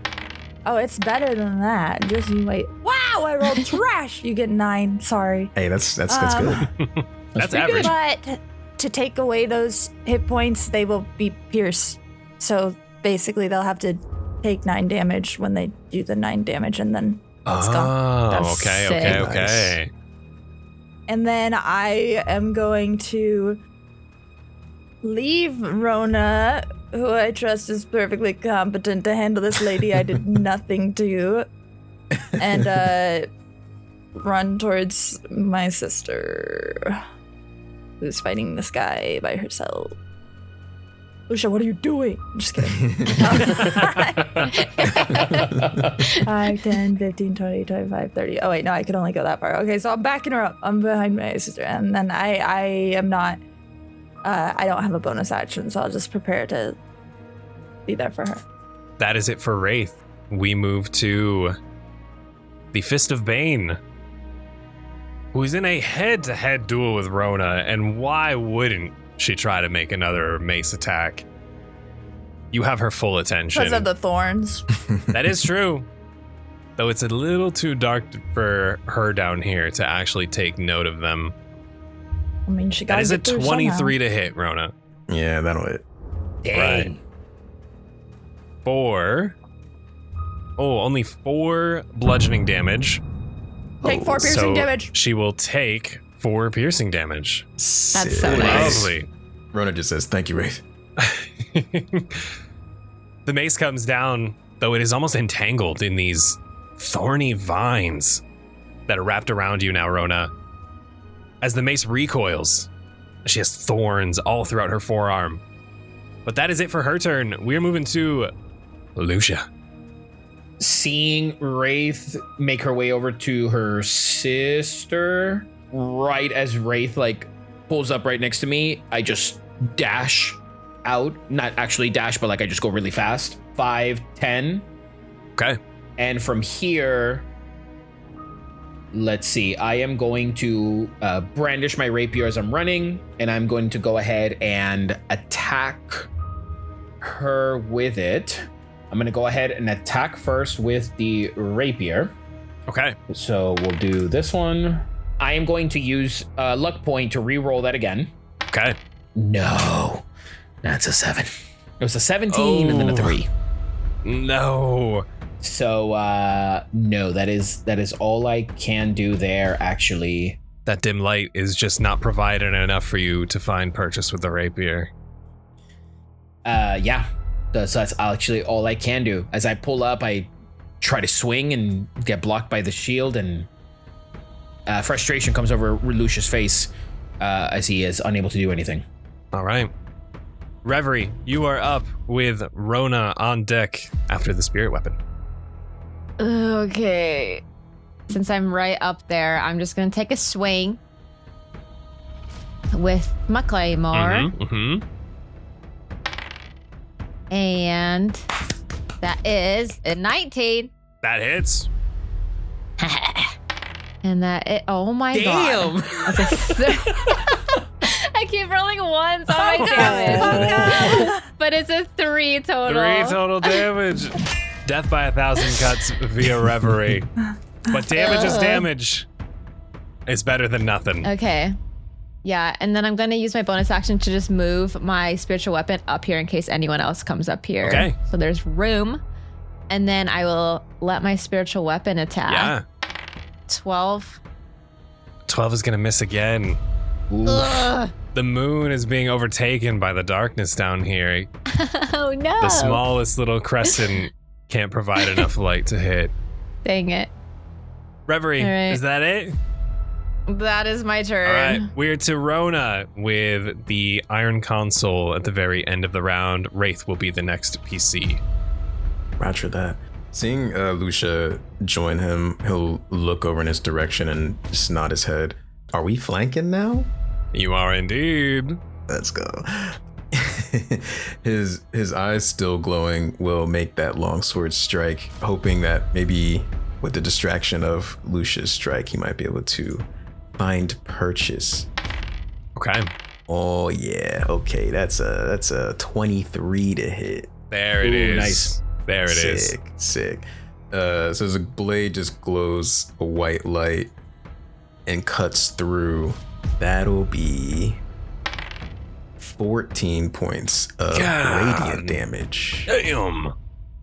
Kind of cuts through like a lightsaber, just Killer strike, taking part of her shield down with it as it goes down into the flooded portion of this chamber, and you make purchase straight through with that powerful swing. You said killing strike? Almost. Oh, okay. Almost. Well, then let's do it. Whoa. I'm gonna action surge. Fuck yeah. Nice. And the light will cut out, and it'll just strike at this cultist as normal for an 18 to hit. That is her AC. Sensational. And that'll be 10 points of slashing damage. Take her out, please, Rona, will ya? Let's go. I think it's like a quick 1-2 cut. The first upswing with the glowing blade, and then downward diagonal slash again. Almost like he's like accentuating the first cut from before. She collapses onto this wooden beam, trying to grasp any sort of life left in her before ultimately splashing into the water below. I'm going to use my movement with a second head nod too. Solution. 5, 10, 15, 20. Yeah, 25. I'll go right here to effectively corner this guy because he's got spiritual weapon, Rona, and then Reverie. So yeah, you're fucked, buddy. And he'll position himself right there. He is not having a good time up here, I can tell you that, though he is our last person in initiative. As he looks at Reverie, having just swung this large claymore, he's going to take that spear in one hand and instead try to shove you, Reverie. Rude. To see I'll if he catch will you. collapse into your sister, both knocking you prone beneath. No, I would catch her. We'll see about that. Oh, we won't see about that. That's a 7. Shit! He gives you a little playful shoulder. Yeah, right? Yeah, Reverie. Do I have to roll a contested? No, I was just going to do some sort of shove attack, and so he went up for a kick. But what did you do to circumvent this knock off your stairs? I think I would have super awkwardly like scooted out of the way. Like, oop.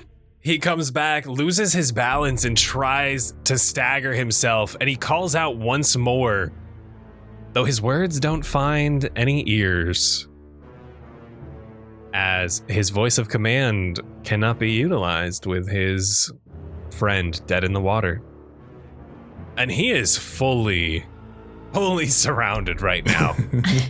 And I believe he's going to stand there and take it till his dying breath, Raith with Luxia on deck.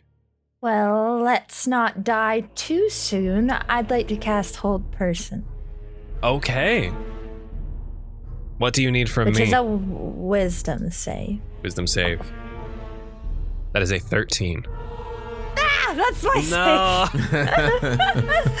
save. Okay, so I'll try to cast Hold Person, and I'll see that does nothing. I don't have a bonus action. I'm here to catch my sister in case he tries to shove her again, I guess. All right. His own reverberating voice throughout this chamber is enough to steel him against the magic that you're throwing. Luxia, it is your turn. We have Reverie on deck. Would you say that I have a clear line of sight to this individual? I believe you are good. He is towering over Reverie, given that Reverie is currently on the stairs that lead up to this altar, where he is at the flat portion of this altar, so you would have a visual. Okay, so then with that, I will sheath the rapier, take out a dagger, and I'm just going to stay. And using steady aim, I'm going to use a bonus action to give myself advantage on this roll, but I am not going to move. So with that, I'll take the dagger, and I'm just going to look directly at this individual, that sort of fine window that I have, and I'm just going to throw the dagger. Please do. Nice. Okay, first one's a 23. Damn. Second one is a 19, so 23. That is going to hit, Luxia. And I will also sneak attack with that for a total of 11 piercing. Dang, there you go. Luxia, where are you throwing this dagger? This is a large man clad in chainmail, bald-headed, his head wrapped up, covering bits of scars and chipped away flesh. I'll take a that's that perfect little window. And I'm just going to throw it. And at first, it's almost like I wanted to aim for the hands. But as soon as I see that bit of flesh on the neck, the dagger just goes straight to that. Oh, yeah. Clutches his neck as it begins to bleed. Though he's trying to steel himself and not panic. Though being surrounded by an entire party, losing his partner, it is not looking good for our Iron Consul. Luxia, is that the end of your turn? Yes, because the second creature is dead. So yeah, that is actually all I can do. All right. Reverie with Rona on deck. It's boring, but I might just swing again because we have such a big dungeon. Killing this guy isn't boring. Yeah, it's not boring. Get You his got ass. advantage too. It's a good day at the bathhouse. I'm such a spellcaster and I just want to use them all, but I don't want to like run out of spell slots. Of course. Gonna look around and see that everyone has kind of congregated around me, and you can actually see her kind of like her shoulders drop a little bit because she feels more safe and protected, and she can see the bad spot that this guy is in, and she's gonna kind of smirk and swing again. Please. With advantage. That was almost a d20. So 15. A 15 is going to miss Reverie. You just dodging away from that kick, trying to do a counterattack, but you're a little off balance. Oh no! Couldn't quite hit. Dang. Okay. So then her confidence kind of fades really fast. And then we'll go with my spiritual weapon. 19. There it is. Yes. Yay. 5 points of, I think it's force damage. Okay. Good crescent moon swing as it comes back around. Yay. Rona, we are to you with the Iron Consul at the very end of the round. If this fella is facing Reverie's direction, Rona will also be looking for somebody to Luxia those like pockets of open skin. So seeing where his rapier landed, or the dagger rather landed, we'll go for a piercing strike with the longsword. Got advantage because we're flanking, whole squad's here. Yes, sir. Okay, looking at a 17 to hit. That is going to hit. Beautiful. Nice. As he makes this two-handed strike, it'll be 6 slashing damage. Nice. Phenomenal swing. As being knocked by that crescent moon spirit weapon, has got a nice little opening in his forearm as his gauntlet shifts. And you're able to take advantage of that quick with a swift swing. Rona, anything else for you? No, he just looks to Reverie and nods his head. Just that reassurance that we're here. But I'll end my turn there. This man is getting beat to hell.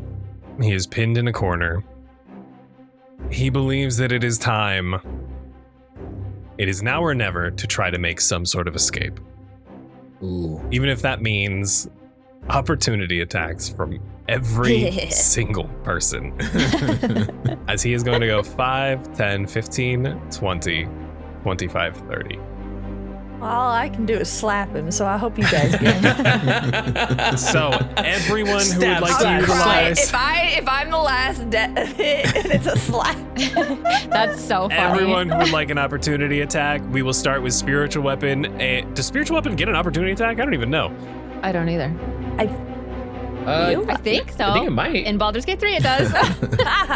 and we're in Baldur's Gate 3, so Yeah. Technically, in D&D 5e, it does not get an opportunity attack. God so I dang it. apologize. We're going to start with Rona. That's fine. If you want to use your opportunity or your reaction for an opportunity attack, you may do so. For sure. Say it. Be a longsword strike. You will have Great. advantage as well. I'll crit fish. I got a 22 in the first one. 22, okay. Oh, No, the other one's on that one. Yeah, we'll go with that 22. All right, hit you that. got a crit. Hit that Fail. damage. Damage is pretty good. That's 11 slashing damage. God damn. That's what we like. Incredible swing as he darts between the two of you.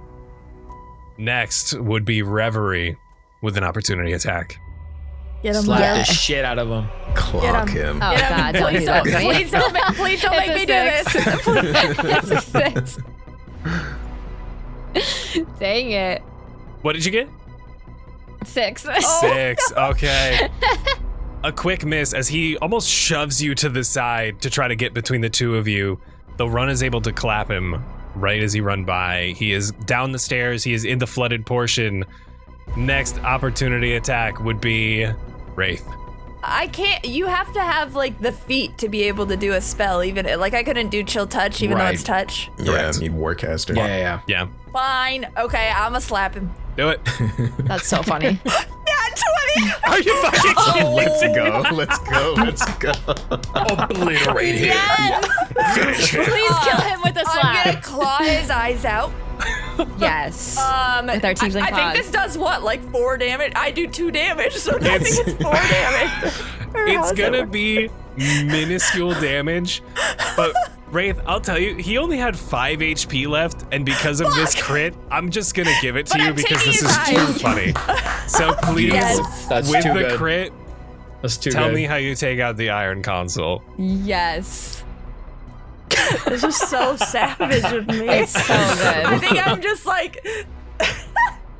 It's definitely like a claw-led attack. It's not at all like the force of her attack. It's where she aims it. And I think just as he's in such a hurry to get by and run out, it just allows her the perfect opportunity to claw across his throat. He was already bleeding, gasping, getting ready to go down and make one final stand. In his dying breath, call for help. Though it is cut off as those claws rake across the throat, and he faceplants into the water beneath. Oh. And we are out of combat. Should we have asked them some questions? Didn't seem like you wanted to stick around. At first, upon seeing them, I assumed that they were in some form of position of leadership, but their cowardice and rash decision-making dictates otherwise. Wait, isn't the man still alive? She knocked him unconscious. Can we help him? Is he still alive? Is unconscious, shackled, arms above Reverie's his running head. over to him. Yeah, Reverie's are on it. Reverie, you run up, That's what I was going to do immediately.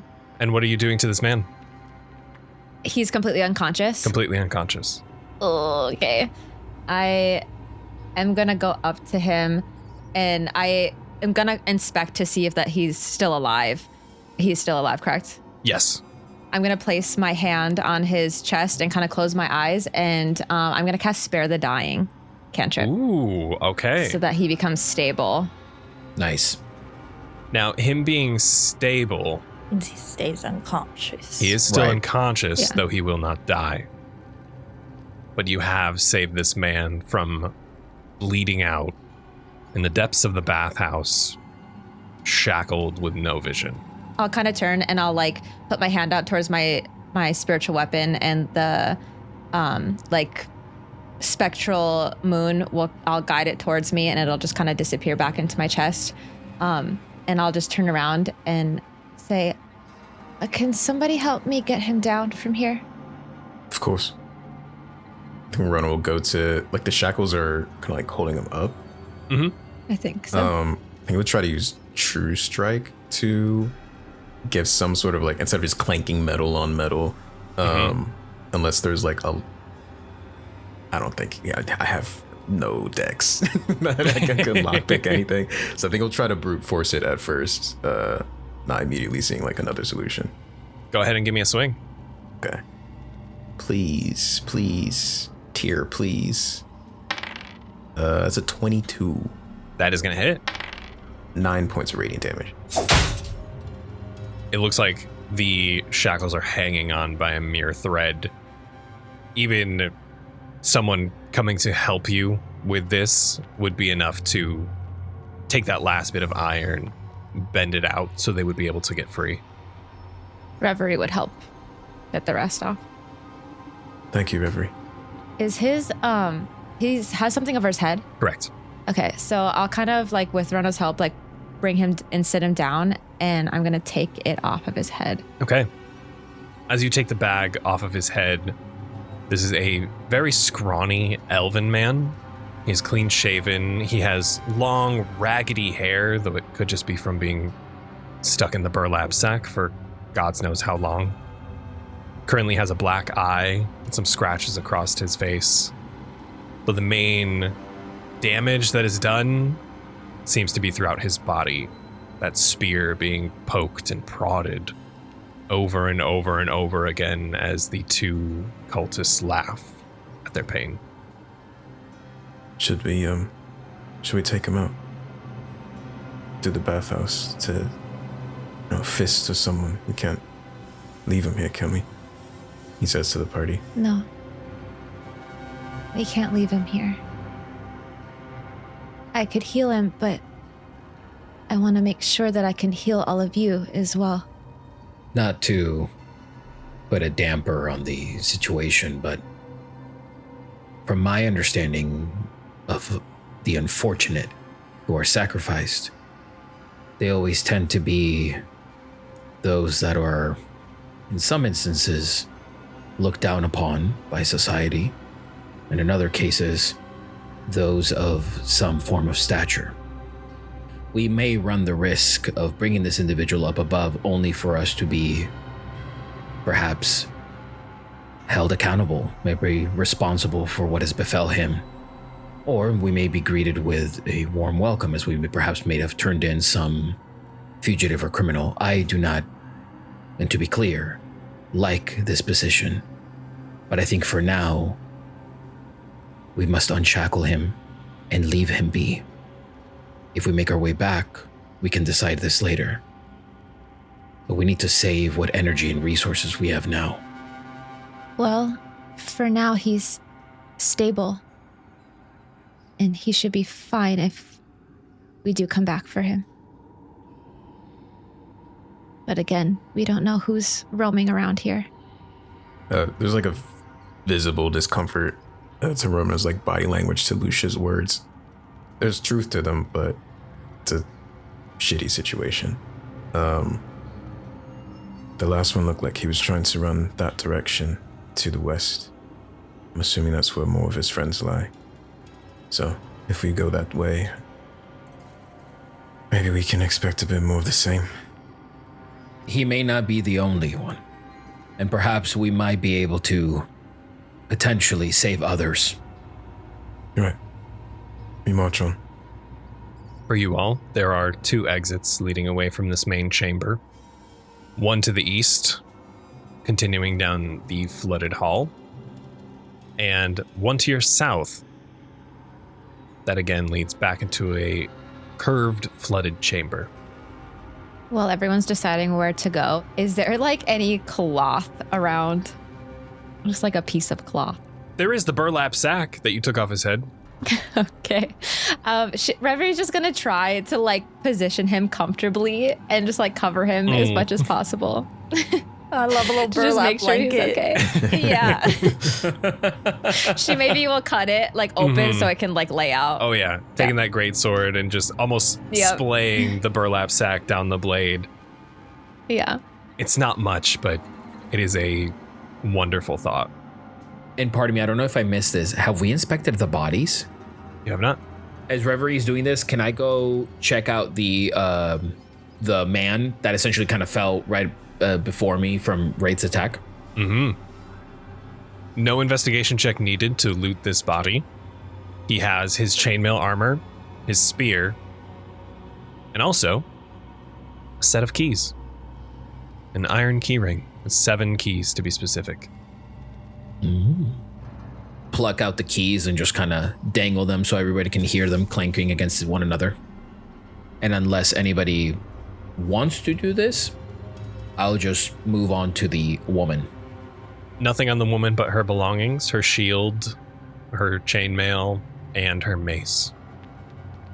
No money, no real personal items on the woman. Okay.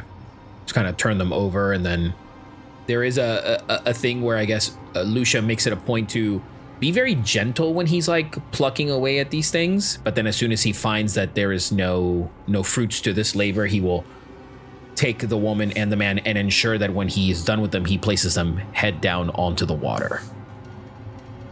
And then he will take the keys and he is going to throw them in the direction of Rona. You're taking the lead here, aren't you? Seems like it. I have to roll to catch these keys and not drop them in. Give me a dex save just for fun, or they might go into the water for a moment.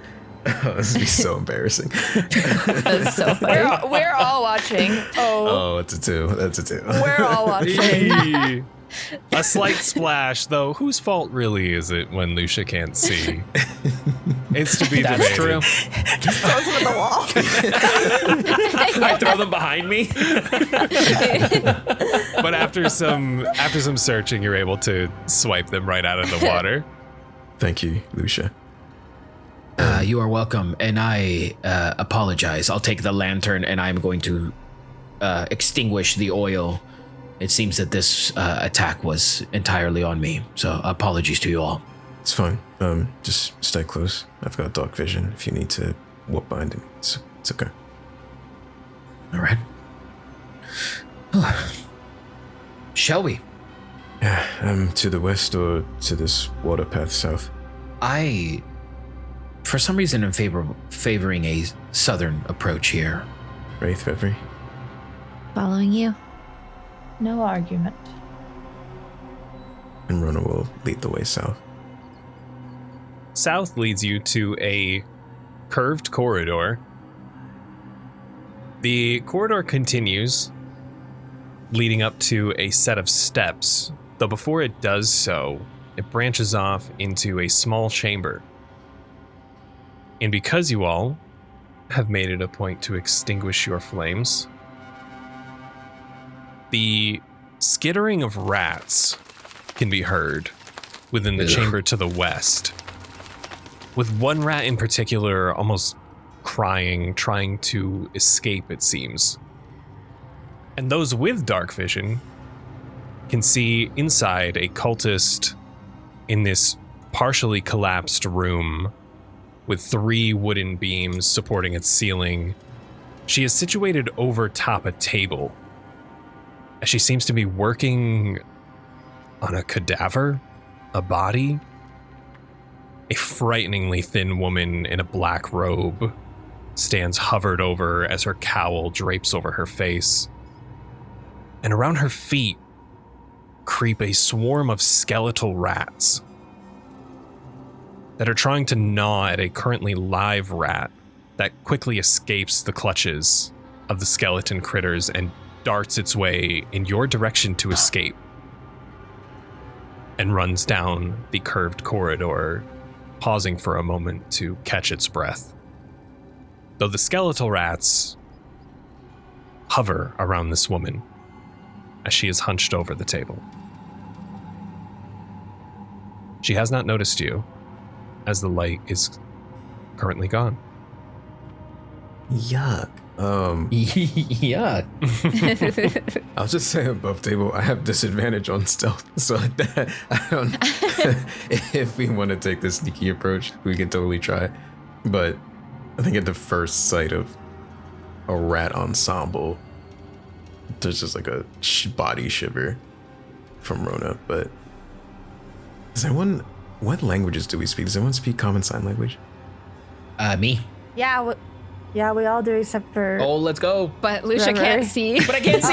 Oh shit! I do. That's so unfortunate. And it leads Wait, to, wait, go ahead. I could be completely wrong here, and probably a little it in ignorant. the hand, but right?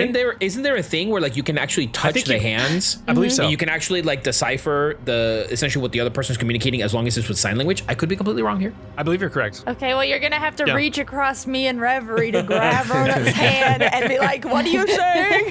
Give me. Then he'll turn so at least like Raith can see and like sign that like there's someone ahead. Lots of rats, danger. Should we engage? Ooh.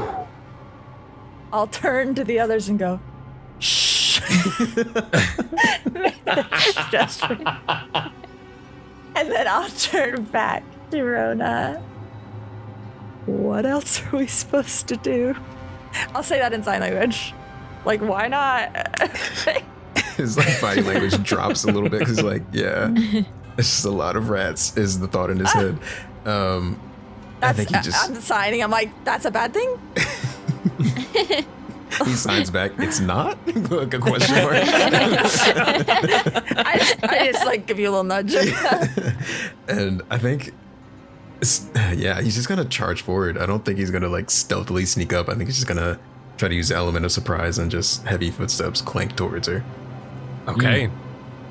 Through the darkness charges Here we Rona. come. I will give you a surprise attack, and let's hit another initiative while we're at it. Ooh. I got good again. These What? my What, initiative Cary? rolls are terrible. Cary, what? I haven't rolled You're over literally a 10. first. Oh no. I've not rolled over a 10 on initiative all day. Eish. Oh man. All right. Did anyone get over 20? Negative. 15 to 20. 17. There we go. 10 to 15. I'm gonna do something. 11. 10. Rev, 11. Lucia, Rona. 10. What's going on, Rona. Papa? I feel like every know. time we end with you, what are we rocking with? Not slow roll. It's a nice 4. Oh, Wow. Oh my god. Each time it's gone down. I know. To be fair, Rona's like, though, I'm damn tired of all this fighting. we are starting with Rona as we That's why they're last. That's why they're Right. last. get a nice little surprise attack from Rona onto our Master of Souls. Oh. I get surprised. At least I get surprised too, right? Since I told Rona to go in. I'm only going to give it to Rona as he was the one who acted. Though, Reverie, you had a question? I do have a question. Yes. So they're like skeleton zombie rat, Yes, correct.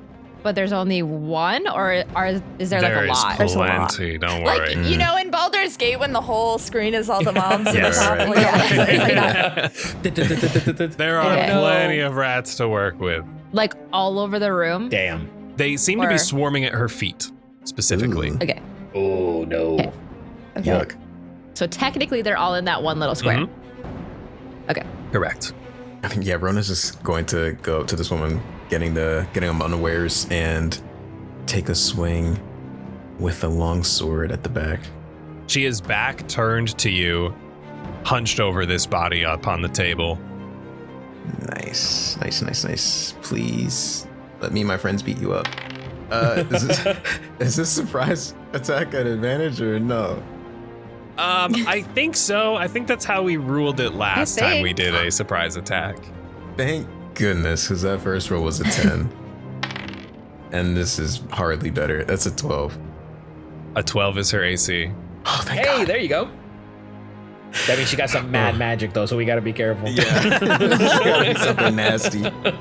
Uh-oh, she's like me for real. But as Rhoda like runs up behind her and takes this swipe at like the lower back, it'll do 8 slashing damage and apply sap. So if you hit a creature with a longsword, that creature has disadvantage on its next attack roll before the start of your next turn. All right. That slash down her back causes her to rear back as she shrills in the air. And as her voice shrieks through this chamber, the skittering rats are crawling over her ankles and they begin to become manic. And we're going to start at the top of initiative with Raith. Rev, you will be the next PC on deck. Okay, I'm gonna step into the room out of the doorway so the others behind me can get through. I'm gonna tuck myself into this corner, which it's not a very large room, so it's not very far away from everything. And then I am going to invoke both death and life upon a 10-foot radius sphere centered on the woman Okay. and cast Wither and Bloom. Hell yes. Nice. So it's 20 feet diameter, so like basically the whole room. I mean, I'm just trying to hit her in the wrist. Yeah. It's gonna be a con save. From the woman, 9. From every single thing. From the rats. Every single rat. From the rats, 2. Okay, they all fail. Both fail. Why are needs the lowest roll. I rolled a 1 and a 3 on my d6s. Damn. I'm gonna poke all of them. They take 4 necrotic damage. All 4 of them. necrotic damage. Okay. I've seen Rona get hit at least once, right? I had temp HP, Or so have you not totally been- fine. Oh my gosh, Oh you my still have God. the thorns. Yeah, so the temp HP. Okay, well, in that case, then I'm gonna bloom myself. I can heal myself. Actually, I lied. I've seen Rev get hit, no? I'm still hurt from the tapestry. Okay, yeah. I think you're right at the edge of the 20 feet. So if you want to, you can roll one of your unspent hit dice. So I assume that's a D8 like mine. So you can roll a D8 and gain that much plus your spell casting. Is it my spell cast? Plus my spell casting ability modifier. So whatever the D8 plus 3. 8. There you go. That's why I had you roll it and not me. So you get 11 healing if you need that much. I'm full. There we go. And then I'm gonna hope the rats all dive and don't come and attack me. Thank you. Next up is our Master of Souls as she reveals her hoodie and this long, decrepit, thin, scraggly gray hair falls over her shoulders with this skeletally thin face. She is going to look at the two of you turning around, having intruded on her ritual with this corpse in front of her, as instead that magic gathers up in her hands as she is going to move 5 feet to the north. And that magic in her hands starts in this burning red, but that fire slowly begins to turn this putrid necrotic green. Rona and Raith, can I have you both make dexterity saving throws for me, please? As she Dex? takes this fire and plunges it forth with burning hands. Oh, that's what I have the spell for. The 19. 8. Oh, God. Raith, you are going to take 11 necrotic damage. What? Rona will take So half what? at 6. We round up. Whoa.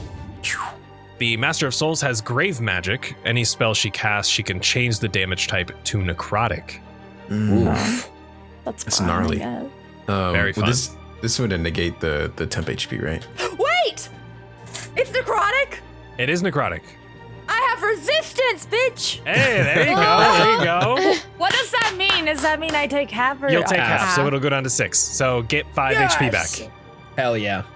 Sensing the two of you causing quite a bit of a stir in her own room and seeing the others back out in the hallway, more thinner frames from the hall, she is going to take that residual magic and cast it among herself as that residual smoke takes over her body, and she's going to Misty Step into the curved corridor. Oh, shoot. We got to That run. is the end of her turn. Reverie with Luxia on deck. Okay, so I see her show up there, right? Oh, yeah. So then I'm going to see her show up and then just quickly reach out a hand and drop a column of sacred flame. Lovely. Boom. And she has to make a dexterity saving throw, DC 13. Dirty 20. Oh my God. I actually am going to run in because I feel like I'm blocking this and I don't know if we're chasing her or not. So I am going to run in just right here. Okay. And then I'll follow, because I feel like Rona's been kind of leading the charge and I just kind of want to know what he's going to do. And as I run in, if he didn't see where she went, I'll just be like, she's out in the hallway, Okay, I'll chase. and let him know. That'll be it for me right now. Luxia with Rona on deck as the next PC. Man, this above table, this is a big dungeon. Above table even more, I don't want to use any of my things to... Okay, here we go. I'm going to stay exactly there. I see her run. I see Reverie shoot back into the room. And then without moving, as I'm seeing that essentially Lucia doesn't want to split up any further than they currently are, especially in his state of darkness. Oh my god, so it's darkness. So even if I have advantage on this roll, it would be a straight roll. So yes, I'm definitely going to do that. So I'm going to steady aim as I just listen to the sounds of her footsteps echo down the curved hallway. And I will throw a dagger. I have advantage, but then we get disadvantage because of the current situation. But then does that trigger my sneak attack because I originally gave myself advantage, or does it have to be advantage at the current time of hitting? I believe it's advantage at current time of hit. Okay, then fair. Then it will just be then a straight roll with my dagger as I throw it in her direction. Mm-hmm. Oh, natural 20. There you go, attaboy. That's what we like. In the dark. Eyes closed, just in the dark. Hell yeah.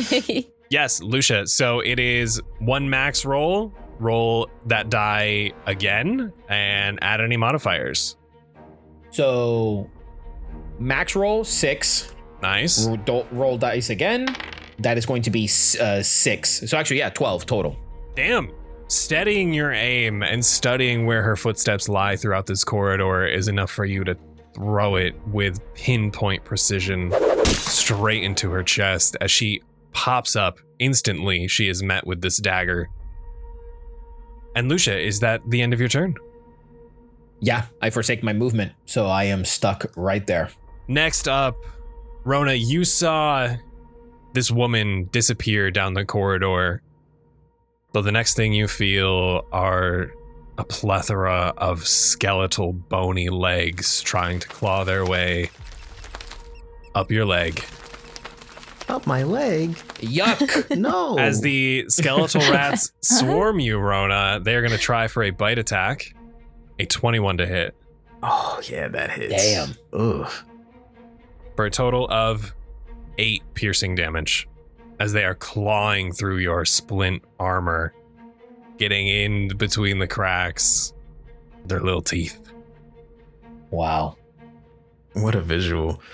Legitimately, though, if you like imagine it. Oh, horrible. That is it for the rats. Rona, it is your turn. These rats are currently taking up your space with you. That stinks. And this master rat queen is running. I think Rona's first thought is to make sure that person doesn't get away. So even with the rats clawing at him, I think we'll still look to Reverie. Good luck. Well, I'll invoke an opportunity attack running from these rats, but we'll use 5, 10, 15, 20 to get like right there to Right up on her. swing at that individual again. You're leaving us with the rats? I trust y'all. As you kick them off, a few linger, and they're going to get an 18 to hit. Yeah, that meets my AC. For an additional 5 piercing damage as you kick that final rat off, leaving them back in that corridor. Oof. Ugh, I hate that. He'll get to the spellcaster and we'll lunging strike. We'll try to find purchase with the longsword again. Let's get it. That's a 15 to hit. That's gonna hit. Damage sucks. That's 4 slashing damage. Okay. As a bonus action, he kind of takes like a defensive stance, and I'm gonna use a second wind to heal up a little bit. There we go. Nice. There we go. Be 1d10 plus 3. Okay. Ooh, okay. 12 points of healing. Let's go. Sheesh, there you go. It's like those rats never existed. Exactly. Just wiping them from memory. We are to the top with Raith. Rev, you will be the next Okay. PC on deck. I'm running out of spell slots.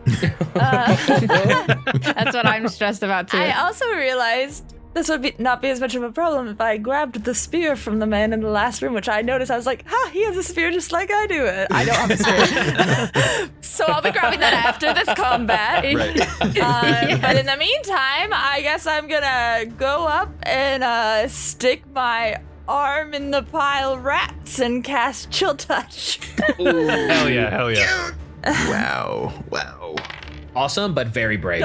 Does a So 23 brave. hit the rats? It absolutely does. You can grab a rat or two. I'm not rolling damage on my freaking I'm rolling it physical. Where's the D10? What's the D10? I'm just saying, I've been rolling physical all night and I've been killing it. So. You haven't killed shit, Ryan. Wow. Whoa, hey, whoa. May, come on. wait, We're that's a good almost, thing. we're wrapping up here. What are we doing? I rolled 2.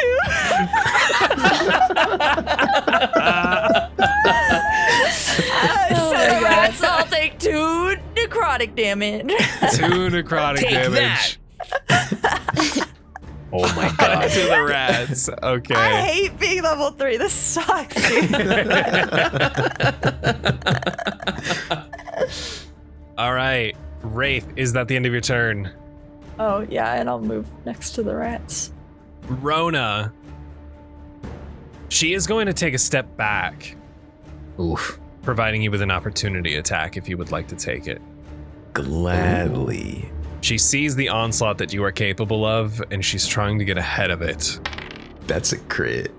No fucking way. Let's Yes. fucking go. Yes, way. It's a 25 total. Hell yes. All right. Let's go. Yes. Please, no whammies. Just take her out right now. That's D&D Beyond did it on its own, where it did double the. Yeah. Oh, yeah. So max That's- damage on the one, and then you can roll roll again and add I modifiers. roll again without modifiers. Okay. No, I think with modifiers, right? With modifiers. Yes. Okay, so it's, Yeah. then this is gonna Just be the mods 9 don't double. plus. Okay. So this will be 16 points of damage total. Ooh. Or sorry, 19. This is 7 plus 3. 19 points of damage total. Sorry. Math. Thank God some Rona. people in this party can do damage, because it's not me, it's not my sister. We got We're hard. struggling. It's not the Kriegs. Rona, the Master of Souls, had 17 HP left. If she had 16, she Oh would my have been God. able to cast her spell upon you. Oh. Though bumping it up to that 19 with that additional math is enough to take her out, please do so. Yay, math. Shout out to Math, dude. Shout out Math, Simple bro. Edition. Shout out Math. Math, Good thing bitch. I got out of your way.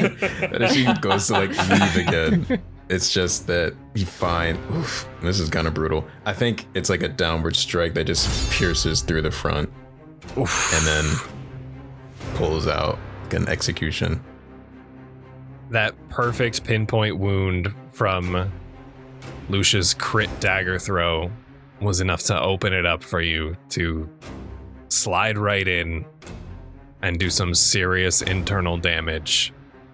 You can see this black poison magic crackling in her fingers before it ultimately fizzles with that impact wound. And she falls backwards. And the twins, pile of bones, rest at your feet, now no longer forming rats. Oh, bones. Oh. More bones. Okay. Can We I have are some? out of initiative once more. Oof. I want some bones. Take your Just pick. collecting. There are plenty. I take a handful of rat bone. Reverie kind of just peeks around the corner and just checks to see if the other two are okay. Lucia is like trying to find his footing, so he's like, he doesn't see you looking at him, so he's just kind of like at an angle between Rona on his left and then you and your sister on his right. It's like Rona like wipes blood off his blade and will crouch down, kind of intrigued by that nefarious magic that was about to be cast. We'll check the corpse of the Master Rat Queen. Master Rat Queen. She has a dusty spellbook, which, as stated before, fucking god damn it, I didn't realize she had a You could have spellbook. just told me to make a wizard. God damn. I could have. Listen, I still have a chance. I'll take a dope. I am going to be so fair with you all, and I told you that this is her spellbook. Give me. Her spellbook is all of the spells that she has access to. The very We last take another one. burning hands. The very, Another sleep. you'll want something much. You'll want something much different, because that is what was Holy coming to shit. you all in the corridor before she was going to perish. Fireball. She was gonna cook Wait, she was gonna us. fire. You guys were gonna get cooked Yeah, we're gonna get cooked. Cooked. on a God. stick. Hooked. Yeah, Oh wow. So those were her but spells. imagine the art.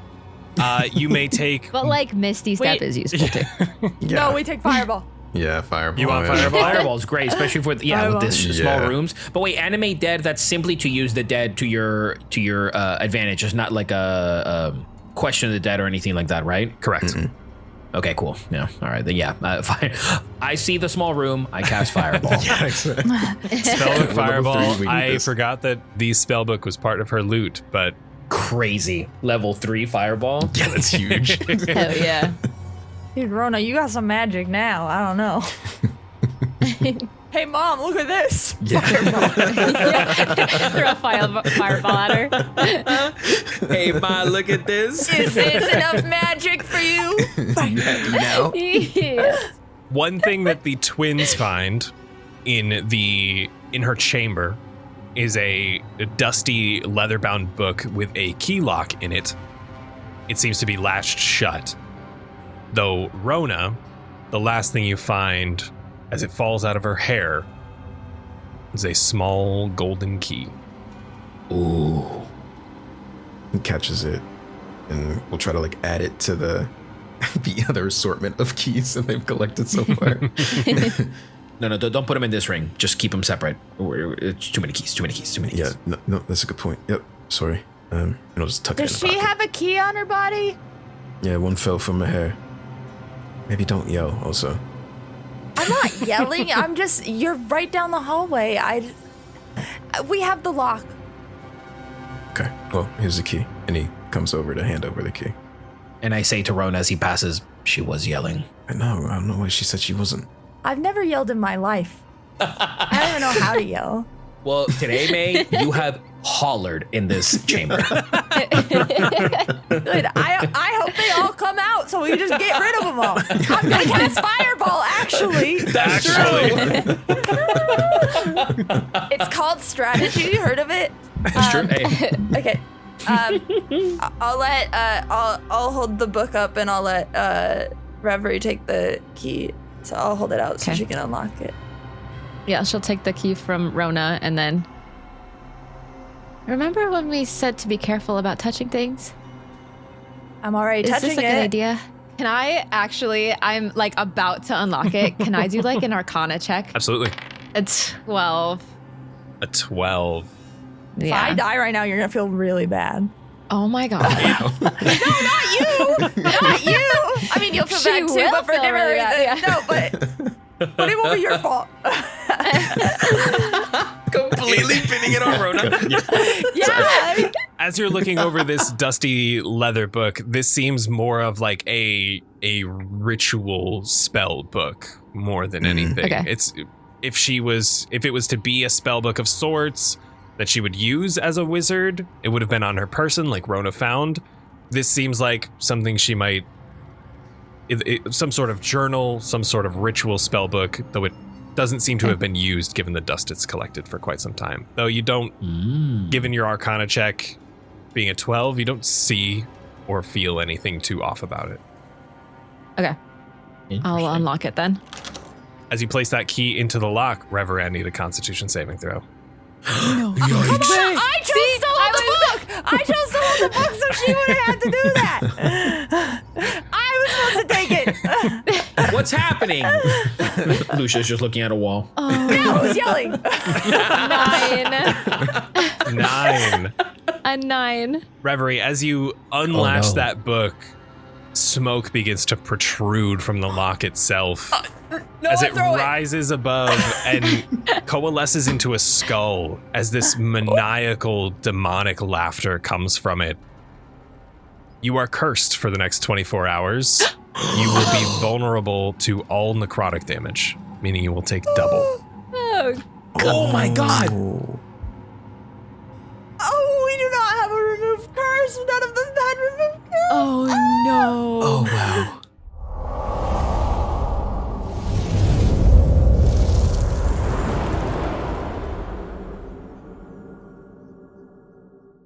All right, everyone. With initiative gathered, let me just run that one more time. Did you gather your initiative, I princess? gather my initiative.